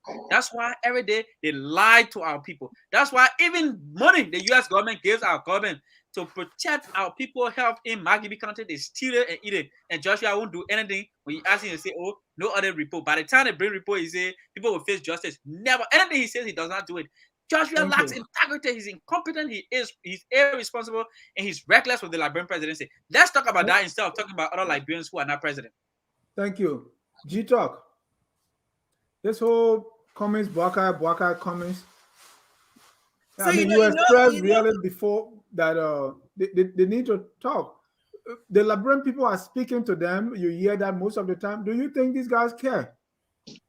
I think they do. I hope they do. I hope that they care to listen and do what the Liberian people want them to do. I mean, I think they should initiate a talk. And I think people that surround them should also be interested in them talking. We're not saying get to the table and talk and say, oh, you going to be president. And if they need to come together, they need to draw up a plan. Their first focus needs to be that they want Weah out of the presidency, and then come up with a strategy on how this should work. But I also want to throw in here, because I mean, I've said this over and over, they need to be able to show to the Liberian people who want them to come together that they are hearing the Liberians and they are interested in coming out with a formidable team to run against George Weah. But I want to throw in here, Mr. Gaiman, I'm telling you, Mr. Gaiman is someone who, when you're just passing on a show and you hear something, he will throw it in and you hear that information. You don't stay to wait. You will run with it. I'm not a Cummings supporter, but I Googled Mr. Cummings while we're here on Google, and it's clearly saying that Cummings retired in 2016. So when you come and you say such, and somebody who is not sitting to hear that, they'll run with the news. And it was also a good thing to also caution Mulba to say, when you're saying that someone was killed, you need to make sure that you say because this person said this, or you're quoting somebody, or you're saying it was a hearsay. There you go, right there. So Mr. Gaiman should not just come. We should not allow it. And I love that Focus will always point to people when you say something and you run with the story. So it's not fair whether he supports Cummings or not. He's a Liberian. He's an accomplished Liberian. We must be able to speak truth to power, no matter who we support. Mr. John. They come to you. Mr. John, can you go? No, hold on, let me talk. 1 minute. Yes. Let me report. Please put that put a release back up, please. Let me just show her the deception in that she's not reading. Can you pull it back up, please? There's several of them. There's just put that back. There's nowhere Coca-Cola will tell you that he has retired. Nowhere. Look at the tab. What does it say? To retire. Never told you whether he retired from Coca-Cola. Never. Right here. It says that coming to retire. There is no link in Coca-Cola that says he retired. None. There are several links. Show me. You are missing the point. It's right here, black and white. Wikipedia. It's right here, black and white. You posted this. I just want to say that. Hold on, Dennis, 1 second. Let me say this. I just want to say that whether we support Cummings or not, or whether we support Boakai or not, or even George Weah, we cannot negate the fact that these people accomplished things in Liberia that at one point in time we were proud of. So we must be able to speak truth to power, regardless of who we support. We cannot denigrate their accomplishments that they've had before. Cannot do that. Mr. G-Talk, we see always, almost everywhere, is becoming a consensus that opposition need to come together. But we see the very people very close to these opposition political leaders and standard bearers, the way they are get going at each other. Sometimes you sit and wonder if they are really interested or if they are seeing things the way a lot of people are saying things.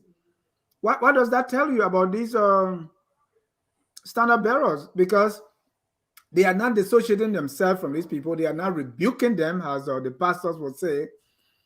And so, what does that tell you? It means they agree with whatever they say. I mean, there was a very strong supporter of Mr. Boakai who took almost a year to lash out Mr. Cummings, and people from Mr. Cummings and do the same thing. What does that tell you? Are we still hoping for any opposition, or are these people indirectly working for Mr. Weir? Oh, sorry, Mr. So, Jita, unmute yourself, please. Yeah, I think yes, everybody has sentiments. Everybody will alarm their candidates that they support. They will make noise. They will do whatever they can.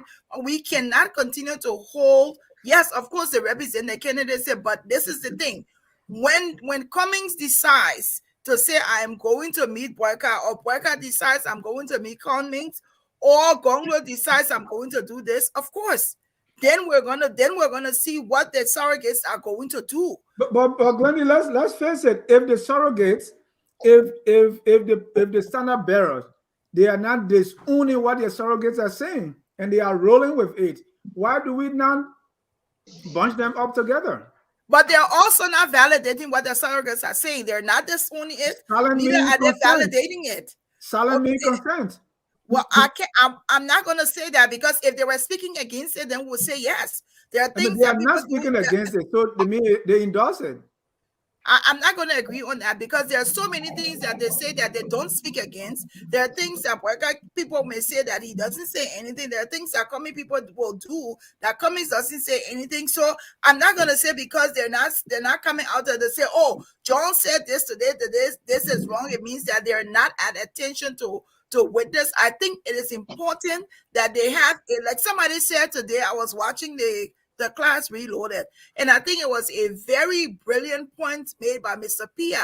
What he said was, Boakai Camp, and he spoke specifically about Boakai Camp. He said Boakai Camp needs to decide on who is going to be the spokesperson out there.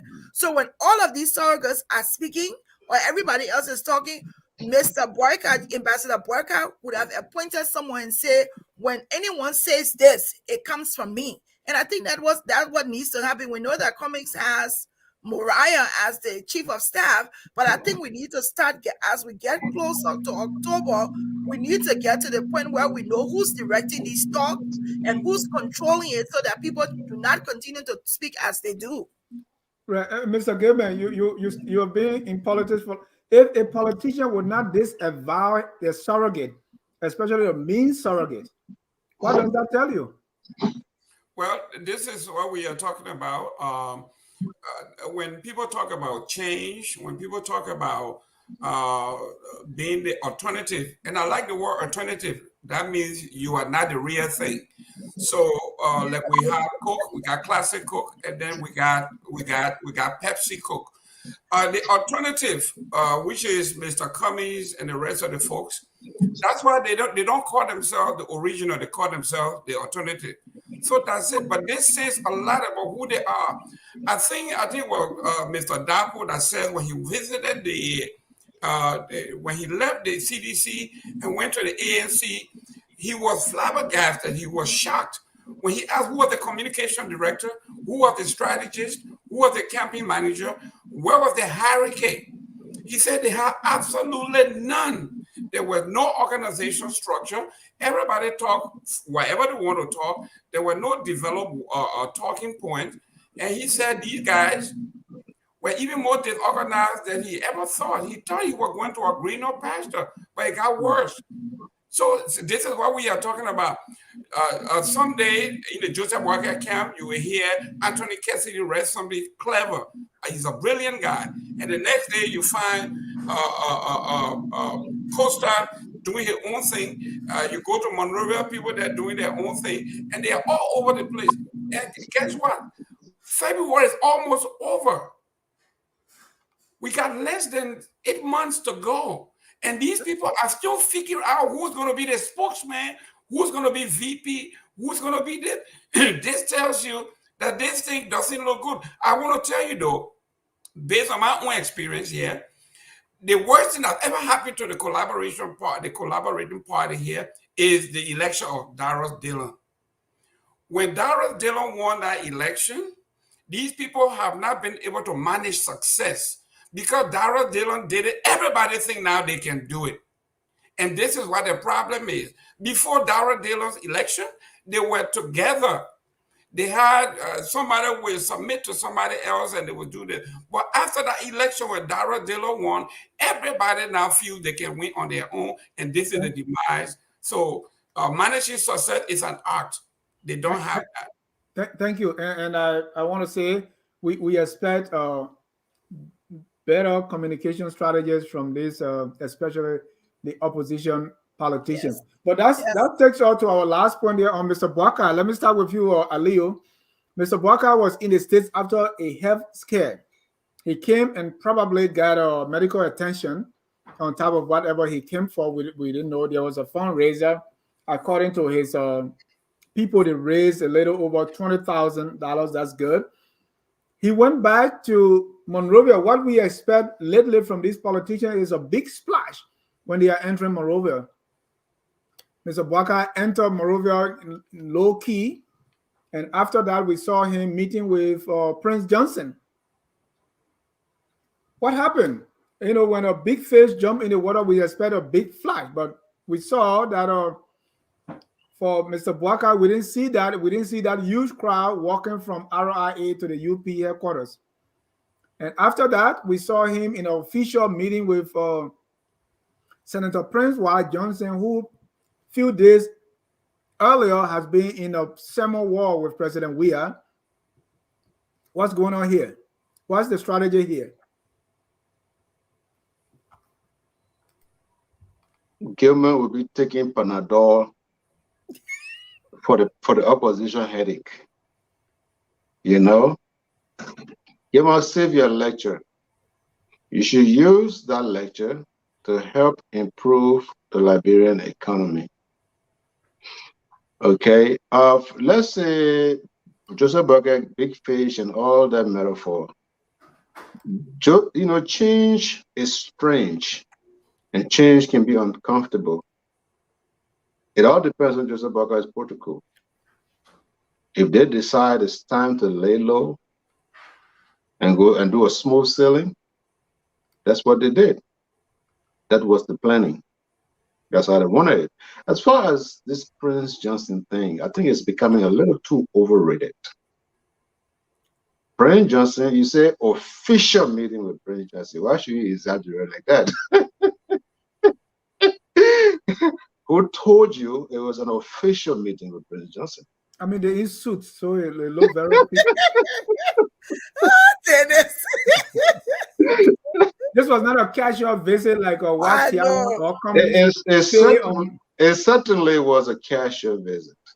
Prince Johnson is a senator. He dressed as a senator.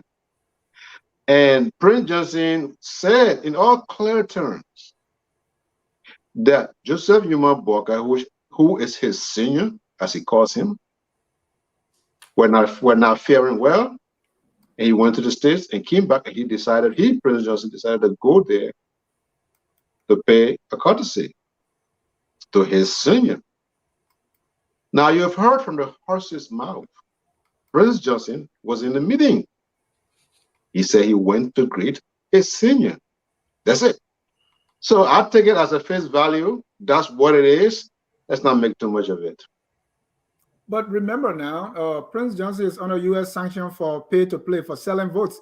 And they were there talking about elections. Doesn't that scare you that the U.S. may take offense to this kind of meeting? I believe in the process of adjudication. Now, if the United States Embassy itself would tell the Liberian people that Liberia is a sovereign state It has its own laws to implement. Whatever sanction that was brought down by Minsky has no bearing on the Liberian Constitution. Who's to say who can Prince Johnson meet? Meeting Prince Johnson doesn't mean that you are indulging in pay to play with Prince Johnson. You're just meeting him. He's a Liberian citizen. They say even we are running away from him. That's why you have not. No, Where is not running away from him. If Where was running away from him, Where would not make him a subject in his quote unquote church. He said he's not giving him 5 cents because, in other words, we was saying, I'm tired of being a hostage to this guy. I'm leaving. Okay, if you're trying to be sarcastic to Prince Johnson, that's okay. But what I will tell you at this particular moment is that George Weah, why did George Weah recently put Jeremiah Cohn on a board or something in the country? Why is George Weah doing that? Recently, George Weah appointed 2 other Nemayan. Why is George Weah doing that? Okay, George Weah is doing that because probably trying to sideline Prince Johnson because he wanted nothing to do with him. But you see, those are the things that speaks to George Weah's mind. You know, this is a man who will leave Georgia that has at least 40,000 people and go in a remote village where there's no car road and build housing complex. Nobody living there. No economic returns. This is the same George Weah. So if you will leave Prince Johnson and go to Jeremiah Cohn is Prince Johnson in effect. I don't know, but Mr. Gilman can address that. That's how the citizens think. Right. Let me go to Momba here. Momba, the last time Mr. Cummings was entering, I mean, it was like Jesus entering Jerusalem. Were you surprised that you didn't see that crowd, or crowd doesn't matter? And what you make of the Prince Johnson Boakai meeting? You think that was a mistake? Will Mr. Cummings be meeting Prince Johnson very soon? Because big money is at play in Nimba for the Nimba votes. I mean, in the first place, one cannot overlook the significant role Prince Johnson plays in the Nimba politics. And he's using that to his advantage. So I'm not surprised that the former vice president met Prince Johnson. I won't be surprised if he meets other political leaders and standard bearers. Will you be surprised if you met Mr. Cummings? I would not be. I mean, would that be something that you advise? There's no one running for the Liberian presidency that would not want to meet Mr. Prince Johnson. I mean, he's a stakeholder in the Liberian politics. Like him or not, his history is terrible. We must all admit to that. But, I mean, people want to do business with him. Mr. Gilman, the CDC did business with him. You saw how he talked to the people of Nimba. He was literally able to take George Weah to Nimba County and how people support George Weah. Today, you see George Weah appointing Nimbans in the government, even though it's last minute because Mr. Prince Johnson, coughed. So I'm not surprised that Mr. Boakai met him. Unfortunately, both of them do not have a good history together. Mr. Boakai several times tried to get Prince Johnson before, and particularly before the 2017 election, and Mr. Johnson did not get convinced. Boakai doesn't pay. That's the problem.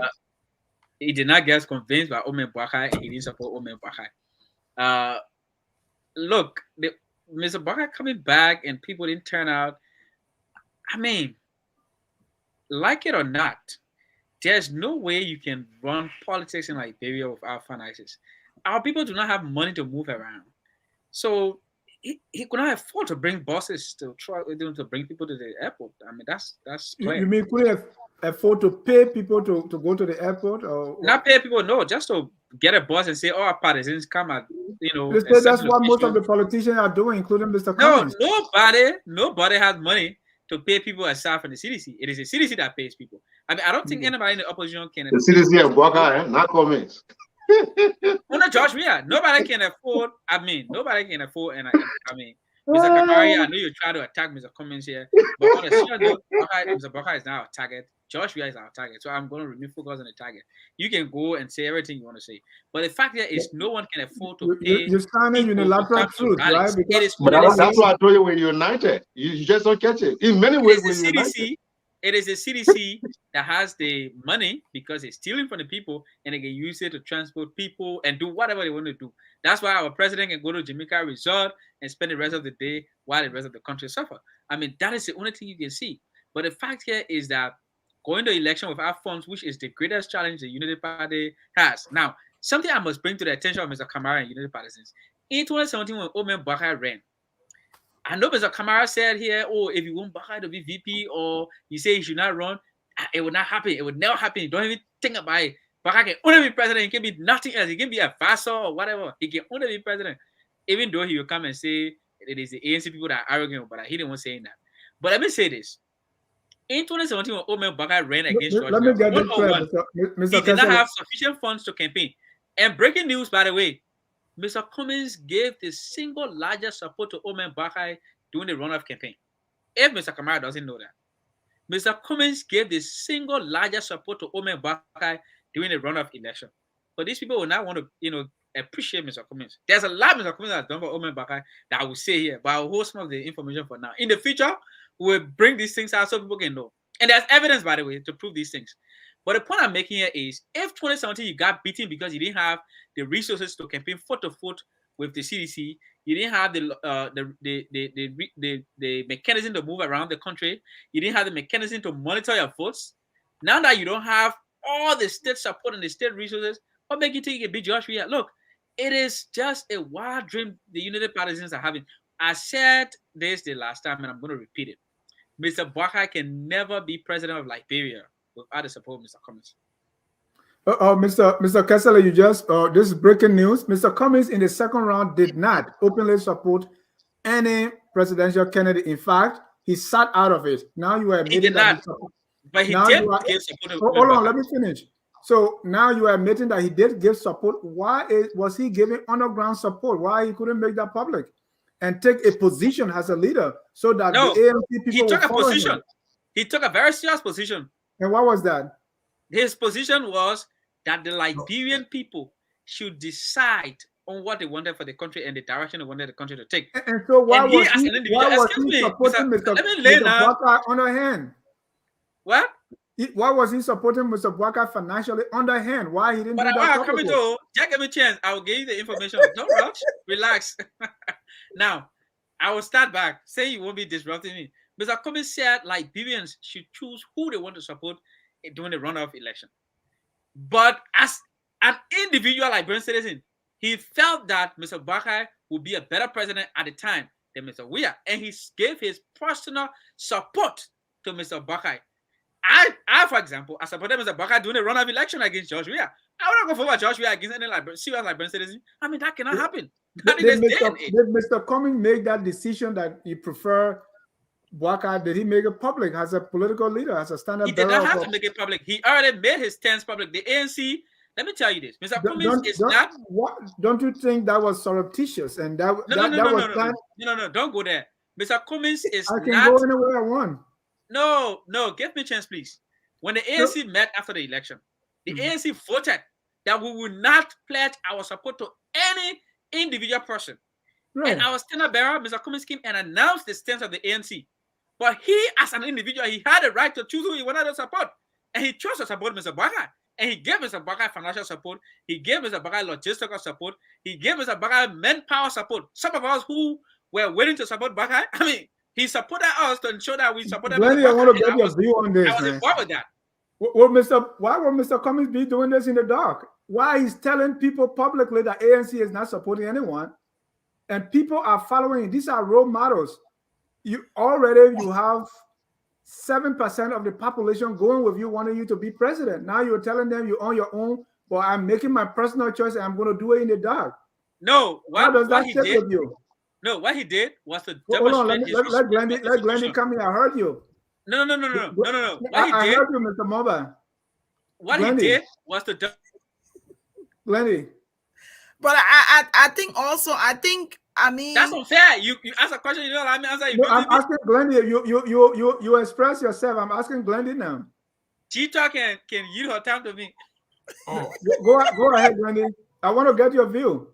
No, I wouldn't say it like that, though, Dennis. I wouldn't say that. Forget about what I said. What will you say? What do you make of this? So, if we have proof that Mr. Cummings is not coming out to say that he's supporting publicly, then I have a problem with it, because then that's proof. I'm telling you, I follow these things. I interview people on this. So then it's wrong. Get information and then it's wrong. If he's supporting people, give me the time. Let me provide information. If he's hold on, Mamba. If he's supporting people, no matter who it is, he needs to be able to come out and say these things. And I want to also link it with the Prince Johnson situation. Most of us didn't know that Mr. Cummings helped Prince Johnson University until the story came out. So if Mr. Cummings is there helping to hold people's hands up, we need to know these things so people cannot just continue to say, oh, he didn't do this or he didn't do that. It's important that this information become public information.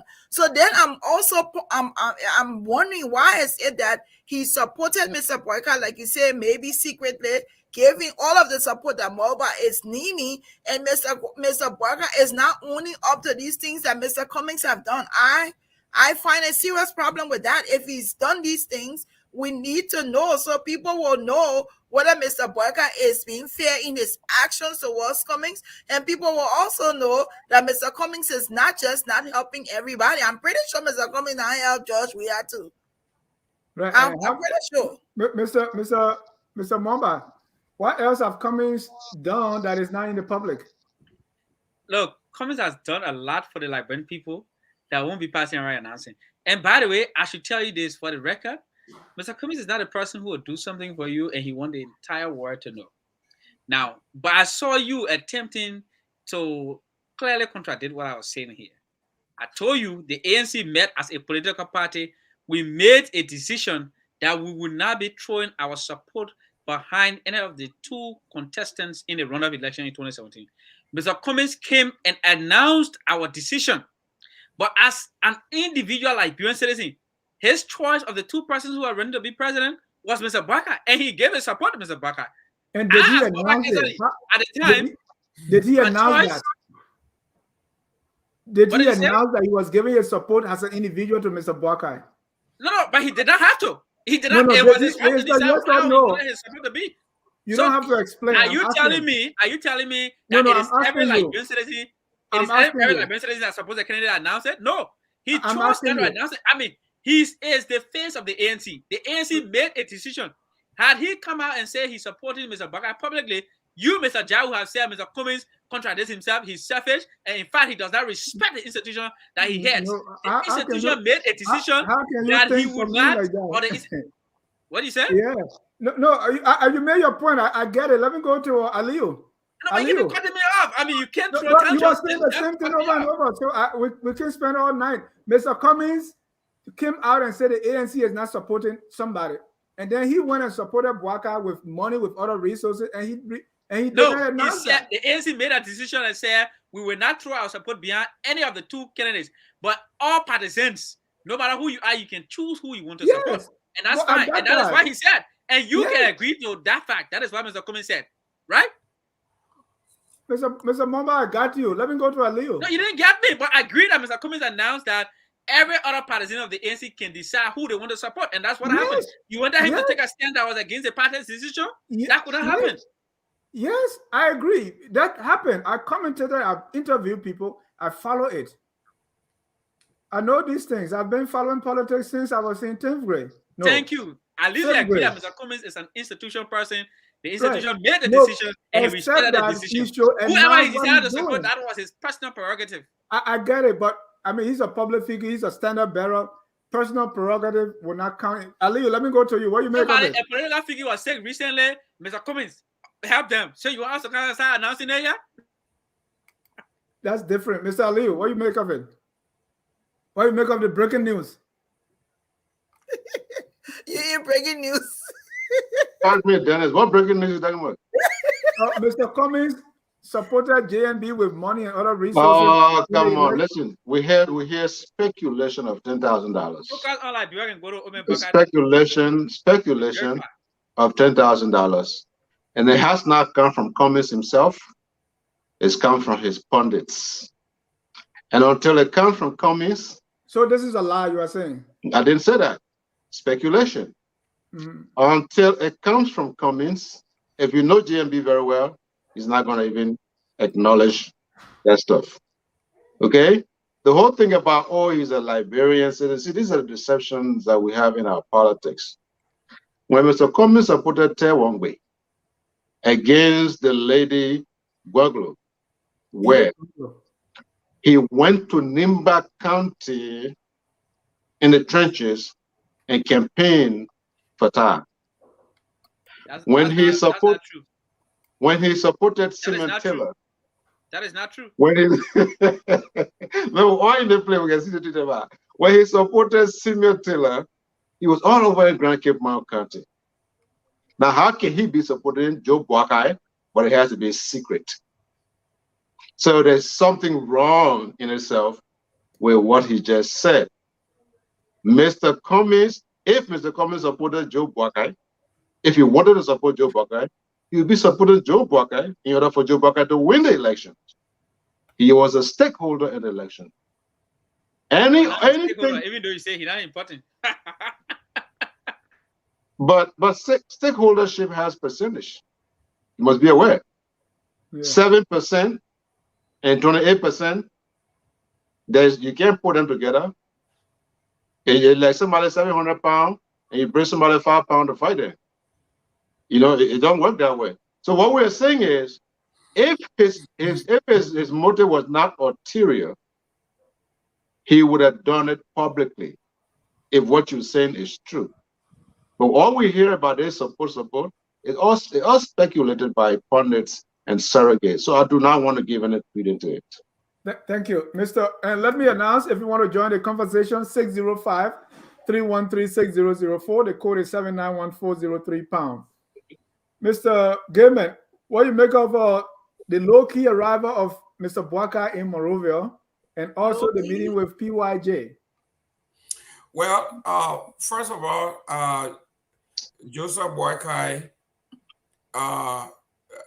basically what he did by coming to, I don't know whether he came through Sierra Leone, whether the way Costa got out by wrapping him up and putting him in a box and sending him to America is the way Joseph Boakai returned. I'm baffled. In fact, the people, his PR folks put up a press release telling us that Joseph Boakai's return to Liberia has been changed to a later date. Joseph Boakai has no following.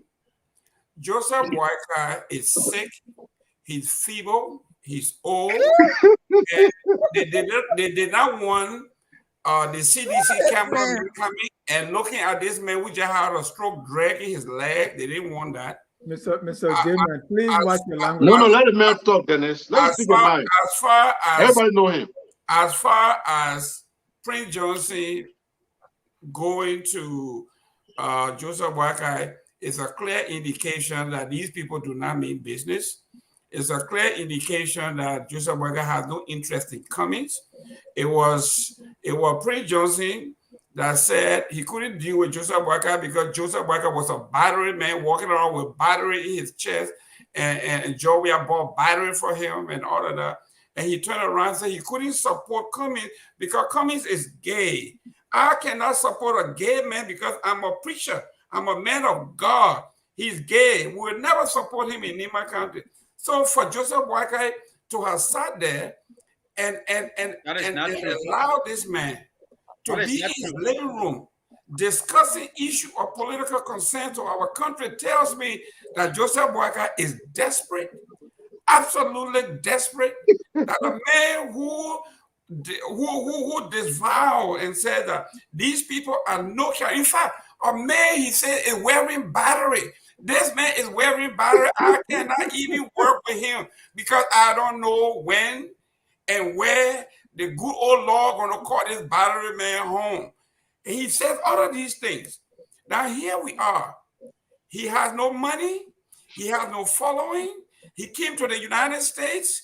They said he came to meet with people in Washington, D.C., at the State Department. We saw him in some little basement in that place.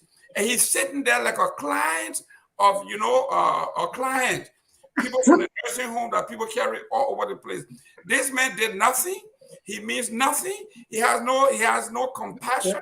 He has no power. Okay, but it's not hard now, man. He has no passion. Can you imagine that Joseph Boakai were camping for 15 counties, day in and day out, walking some places 7 hours. Mr. Gamer, let me bring in He my was callers. never happy. Thank you. Let me bring in the callers now. Callers, we have our first caller here. Mr. Elvis Morris. Mr. Elvis, you're live. Evans is always the first. You know, there's a secret to it. But hello, Mr. John. Hello to the panelists tonight. Thank you again so much for the platform. I just want to acknowledge and admonish this great platform, you know, that's been scandal free, and we're proud to be a part of it. Secondly, I want to say hello to Mr. Kessely, and I want to say I can see clearly why they made him a youth president for the ANC, because in his conversation tonight, he was clearly a child amongst adults who was speaking. His interruption and antagonizing the host is quite, off-putting. So next time, maybe he can show better decorum when he's on his platform with grown folks. But let me just go to the whole Mr. Morris. No, Mr. John. It rubs us the wrong way. We're the viewers of this right. But you can talk about the interruption. You can talk about. Hold on. We can say it bluntly. Yeah, you can talk about the interruption, but if you say he's a child, he's a more adult, you don't say that. You see the man behavior today. I think he's so childish. Don't say it like that. Let respect our panel. Let respect our panelists. Go to the point. We don't want to see that on this professional platform. Go to the point. Don't describe our panelists like that. We as the viewers will hold him responsible. But that's the same thing with the ANC people. But do it maturely. Do it maturely. You can say he's a child. He's not. Yeah, no. If he's gonna be immature, we can stoop low too. You may not do it, but me, at the right age group, we can both play on the same level. No, but don't do it here, the same please. thing with ANC people who they like to seem like they're the smartest in the room. They're the most educated. They're above everybody else. This is the same thing that I can say to him. He personifies ANC partisans. He really does. But let me just leave that point for a second and go to, the conversation at hand. The reality is, like Mr. Gaiman said, he said a lot of truths. But the big thing that he said tonight, and I think he did this platform of his service with the whole Cummings thing, I just think is way out of left field. And he has to really come up with, substantial facts to back up those statements. And then with Kessely again, being a hypocrite, talking about, those people on Spoon TV was right to disassociate himself with his phone, but at the same time, accepting that Alex Cummings will give Queen Johnson $50,000 for a university. If a mass murderer opened a puppy kennel, will you go there and go support it because you like puppies? I mean, come on, So the hypocrisy of the ANC people is always on display when they're on this platform. But overall, great conversation. I think tonight Mr. Gaiman won the conversation without even saying too much, because he was really reserved tonight, and I think he didn't put his foot in his mouth. But overall, great convo, I know Cassidy will respond to me later. But next time, whatever you have to say, next time you go on the platform, please, we are watching. We want to see better decorum from you. Thank you for taking my call. Thank you. We don't have any caller yet. Let me, Mr. Cassidy.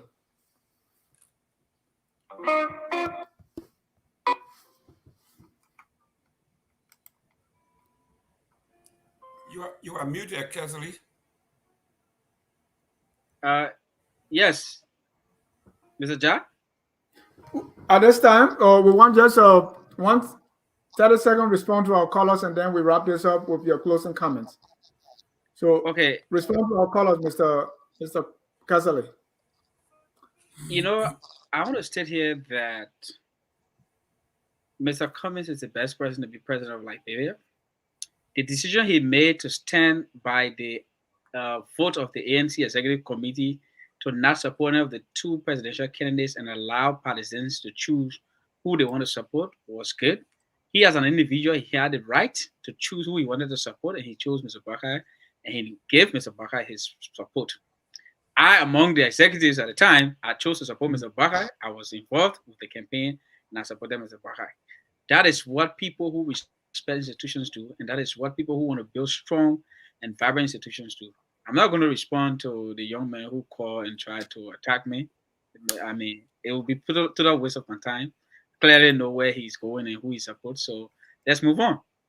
Thank you. Let me bring in Mr. Houston Brooks. Mr. Brooks, you're live. All right. Good afternoon, Mr. John. This is Mr. Brooks calling from Honolulu, Hawaii. Oh, you're back on base. Oh yes, I'm back on base. Spent some time in Florida, in Jacksonville, Florida, and now I'm back to where the military got me locked up for the next couple of years. But look, on my dear brother there, Mr. Kesedi Mopa. Mr. Kesedi Mopa is very energetic. He represents what we look for in our Liberian youth. And of course, there's some fine tuning to do, but I appreciate his presence, on the show. And my 2 cents quickly, I was a little, I don't want to use the word disappointed, but perhaps that's not the right word, but that was my feeling when I seen that picture of Mr. Boakai and Prince Johnson. I think Liberians gave too much relevance to Prince Johnson. And the question I have for the panelists is that necessary? We know his history. We know he's an assumption. Perhaps the politicians can work with him, but behind closed doors, I don't know. I did not feel kind of comfortable. I did not feel good about that publicity given to him meeting Mr. Boakai. So I just like for the any one of the panelists, Mr. Kamara, Madam G Talk, or Mr. Gaiman, somebody can elaborate. It does not look good to me politically for Mr. Boakai, and I feel that perhaps it might come back to bite him later on down the road. And I will get off the phone right now and continue to follow. Thank you, dear brother Chuck. Thank you so much. Let me also bring on Mr. Thomas Kane. Mr. Kane, you are live. Welcome. Hey, Dennis. Thank you. Hi to everyone on the show. I just wanted to comment quickly on the Spoon Network issue. I think one of your panelists was saying earlier that it is Stanton that has been indicted, and therefore the Spoon Network itself or the platform has not been indicted, and therefore people should not have left. I think my point has always been, if Stanton has been indicted and he has not gone to court to be acquitted, everything that is associated with him comes under doubt. So even the Spoon platform now, until he goes to the court and he's acquitted, we can assume that our whole network is a proceed of crime. So I think those who were there, I personally had thought that they were going to leave the very day he was indicted. So for someone to make a claim that the network has not been indicted and therefore that's a separate entity, I don't think it's something we need to go by.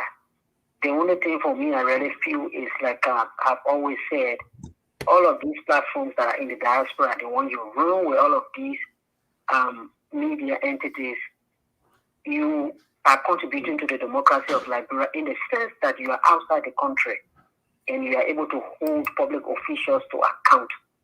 That's what Spoon Network was doing until Stanton destroyed that. And I think that's one thing that we are losing as part of building the democracy back home. On the point that Kesedi was making earlier that Mr. Cummings has done a lot of good, he doesn't like to talk about it. If that is the issue, then why are you talking about it? If Mr. Cummings loves to do good for people and he don't want to talk about it, why are you, his followers, doing what he doesn't like to do? So to me, it doesn't make sense. And say we have a lot of information, we put it out.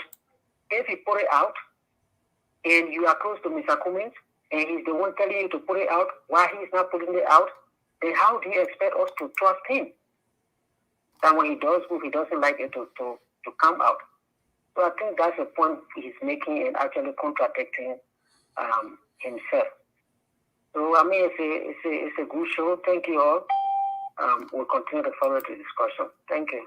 Thank you. Dr. Batom Kula, right here from Metro Atlanta. Doug, you're live. Go ahead, sir.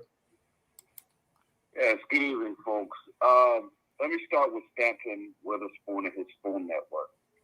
The way I felt when Eddie Long was exposed in Atlanta with his whole thing about molesting boys and all of that. It's how I felt when Stanton was indicted for education fraud, healthcare fraud.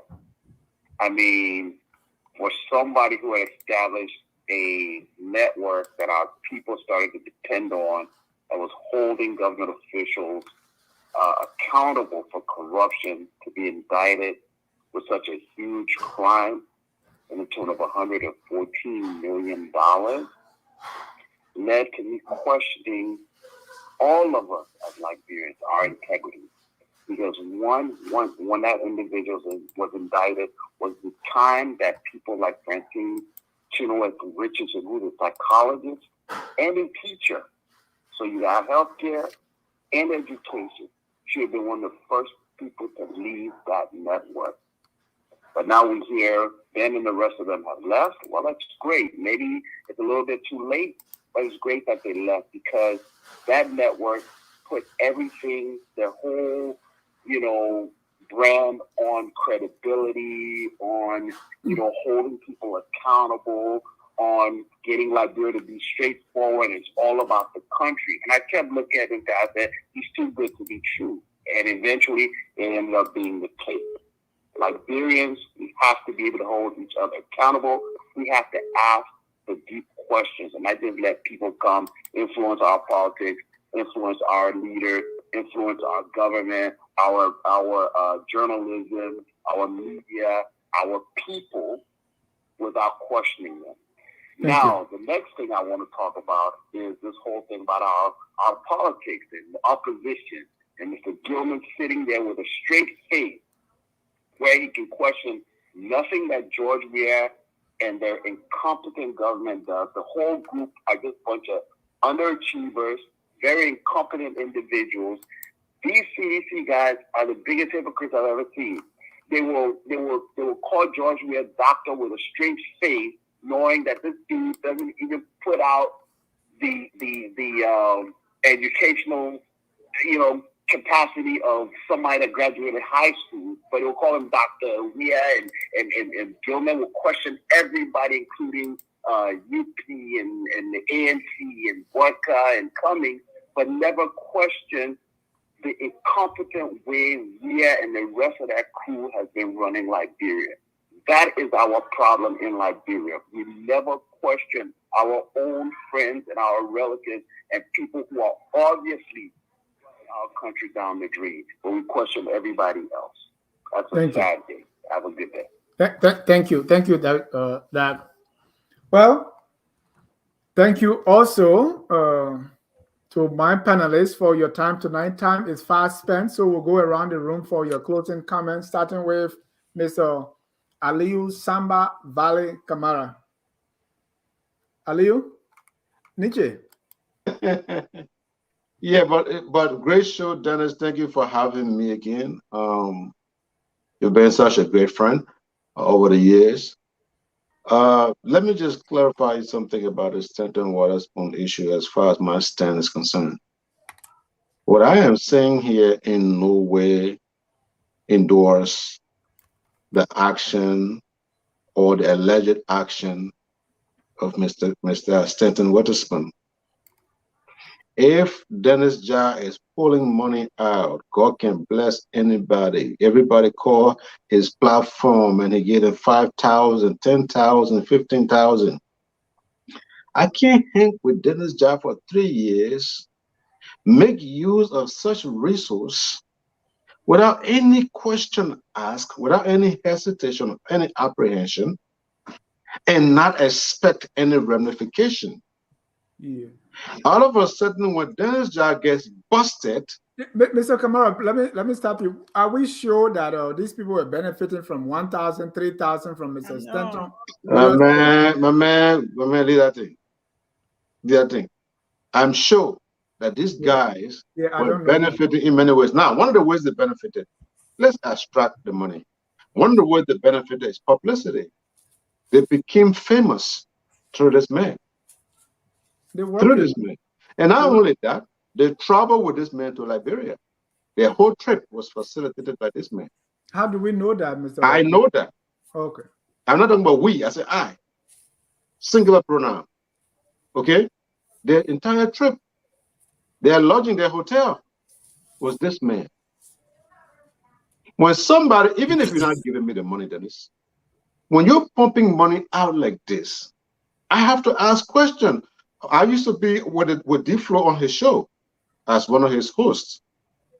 And we used to have this conversation. One time, Stanton came on the show and said he spent $40,000 monthly on the running of Spoon Network, but doesn't get anything back. I told Flo, I said, Flo, there's something wrong. Nobody spends such money, not even Bill Gates, and not expect a return. Something is wrong. Even me, who had no benefit from Stanton Waterspoon, question that. Okay? Is that why you and D-Flow show broke down? Well, you know, even me, I question that. You have to be inquisitive. If you say you're a clean guy, you got repertoire, and you got credibility, but you're within something that is very apprehensible, but you ignore it for the moment, and then when things bust cutter, then you say you go sit down and write fine 2 paragraphs and for people to say, oh, this guy has integrity. I think what they did to him was wrong. However, I still believe that he must have his day in court, and if he's found guilty, let the law take its course. Mr. Gilman, we will meet you 2023. We certainly hope and believe that at this time, when we meet you in the second round, we know this time, at least we hope this time, Mr. Cummings, Mr. Kesali, and other people will be more patriotic to support Joseph Boakai openly and not in the corners. I want to thank you guys so much. Thank you. And Mr. Momba, my cousin is in your corner. Say congratulations, Momba. And I believe this is my cousin because there's nobody else with the trooping name besides my cousin. So there's a family member who's in your corner, so you should be happy. Thank you so much. I want to reach out to you. Let's talk. Mr. Gilman, you are closing. Well, thank you very much, Mr. Jad. Obviously, so let me address like talking them or G-Top face will light up. What? We gotta know you coming to us. Listen, those of us who appreciate competition makes everybody better. So to see enterprising young men like Stanton Waterspoon that were doing so well, and everybody began to compete, okay? And I mean, FOL is in a different class by itself, but still the competition makes everybody better. And to see that weather away is a tragedy, and I think we should really feel bad about it.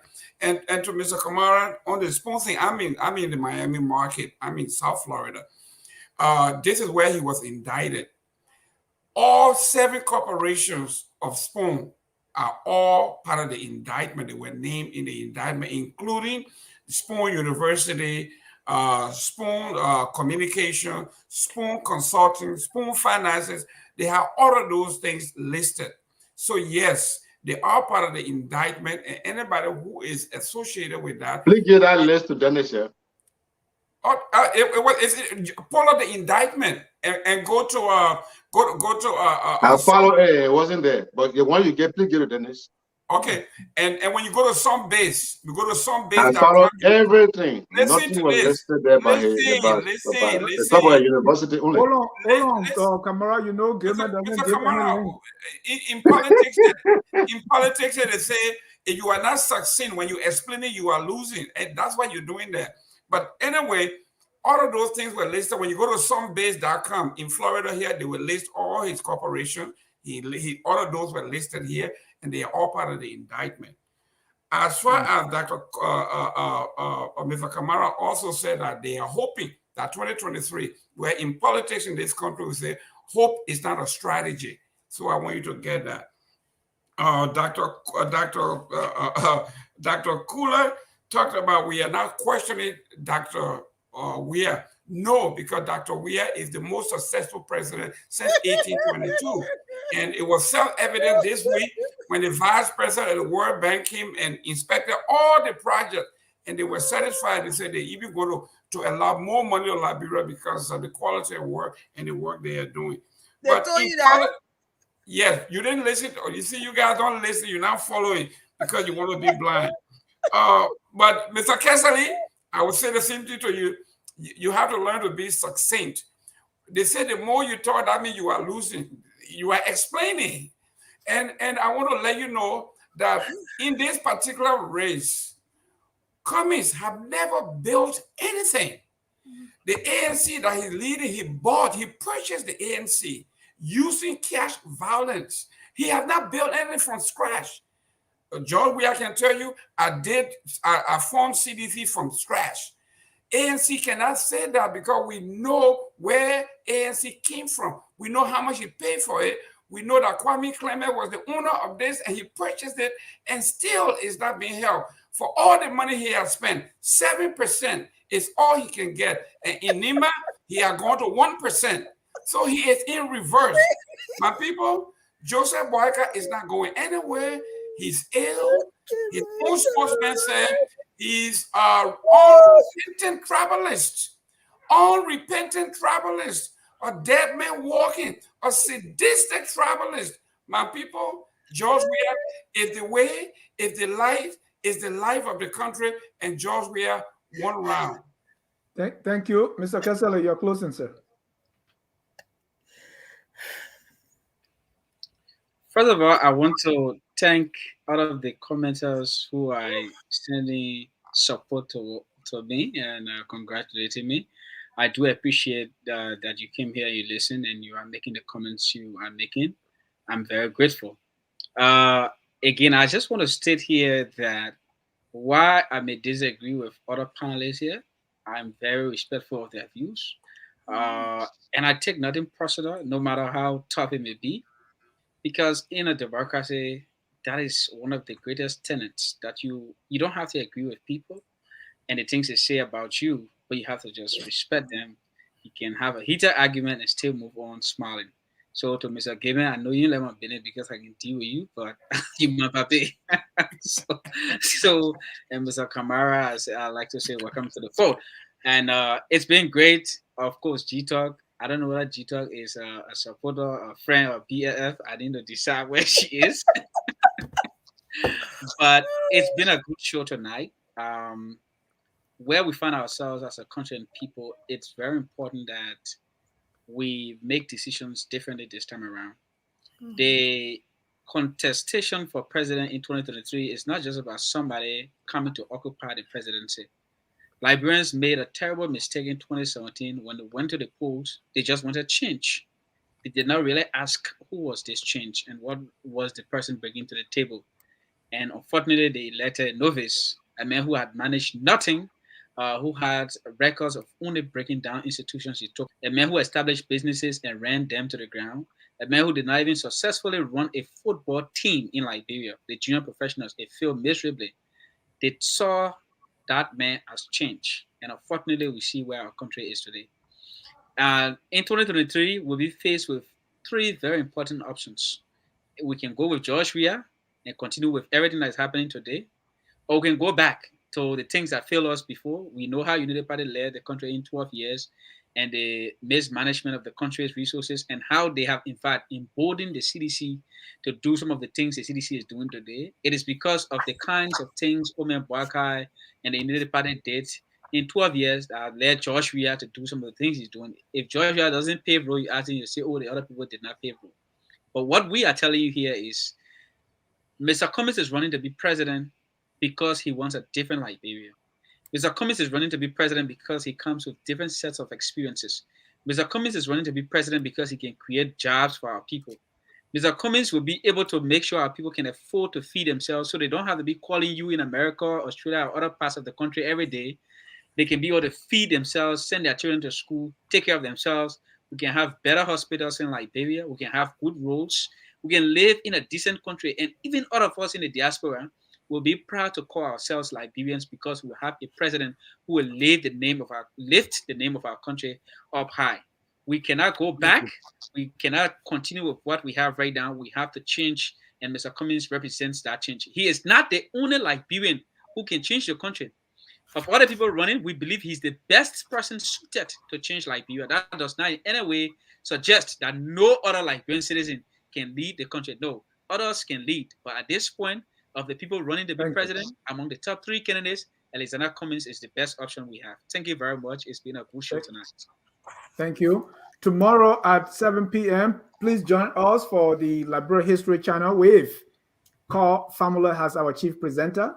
This week, our topic is J.J. Dawson, the first indigenous vice president for the country, and that was under Barclay. He also came to be the chief justice. That's J.J. Dawson, his ethnicity, his politics, and religion, right here on Focus on Liberia.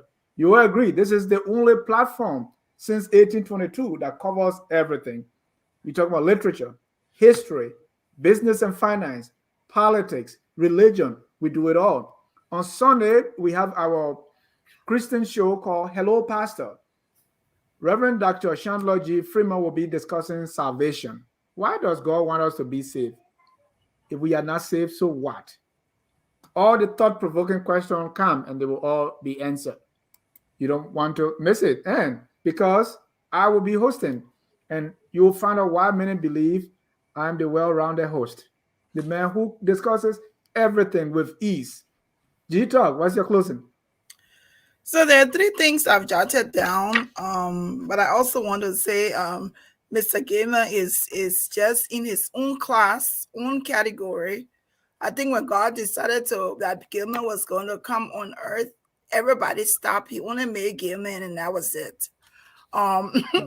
But I also want to reference the fact that he said that George Weah has been the only successful president since 1822. So at least George Weah and Focus got something in common in 1822. The first thing I want to talk about, the Spoon story is a tragedy all around. It's a sad story. It's difficult to comprehend.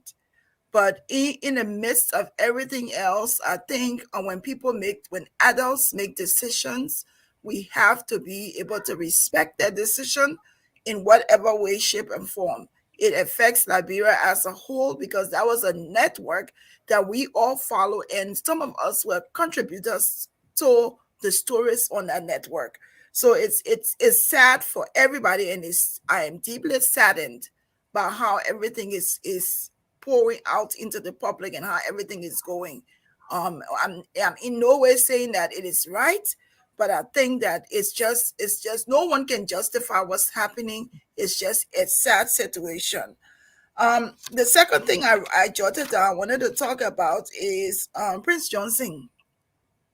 Prince Johnson's story. Liberians voted for Prince Johnson. They voted for him. They have worked for him, regardless of what he did. I was in Liberia for all of the wars.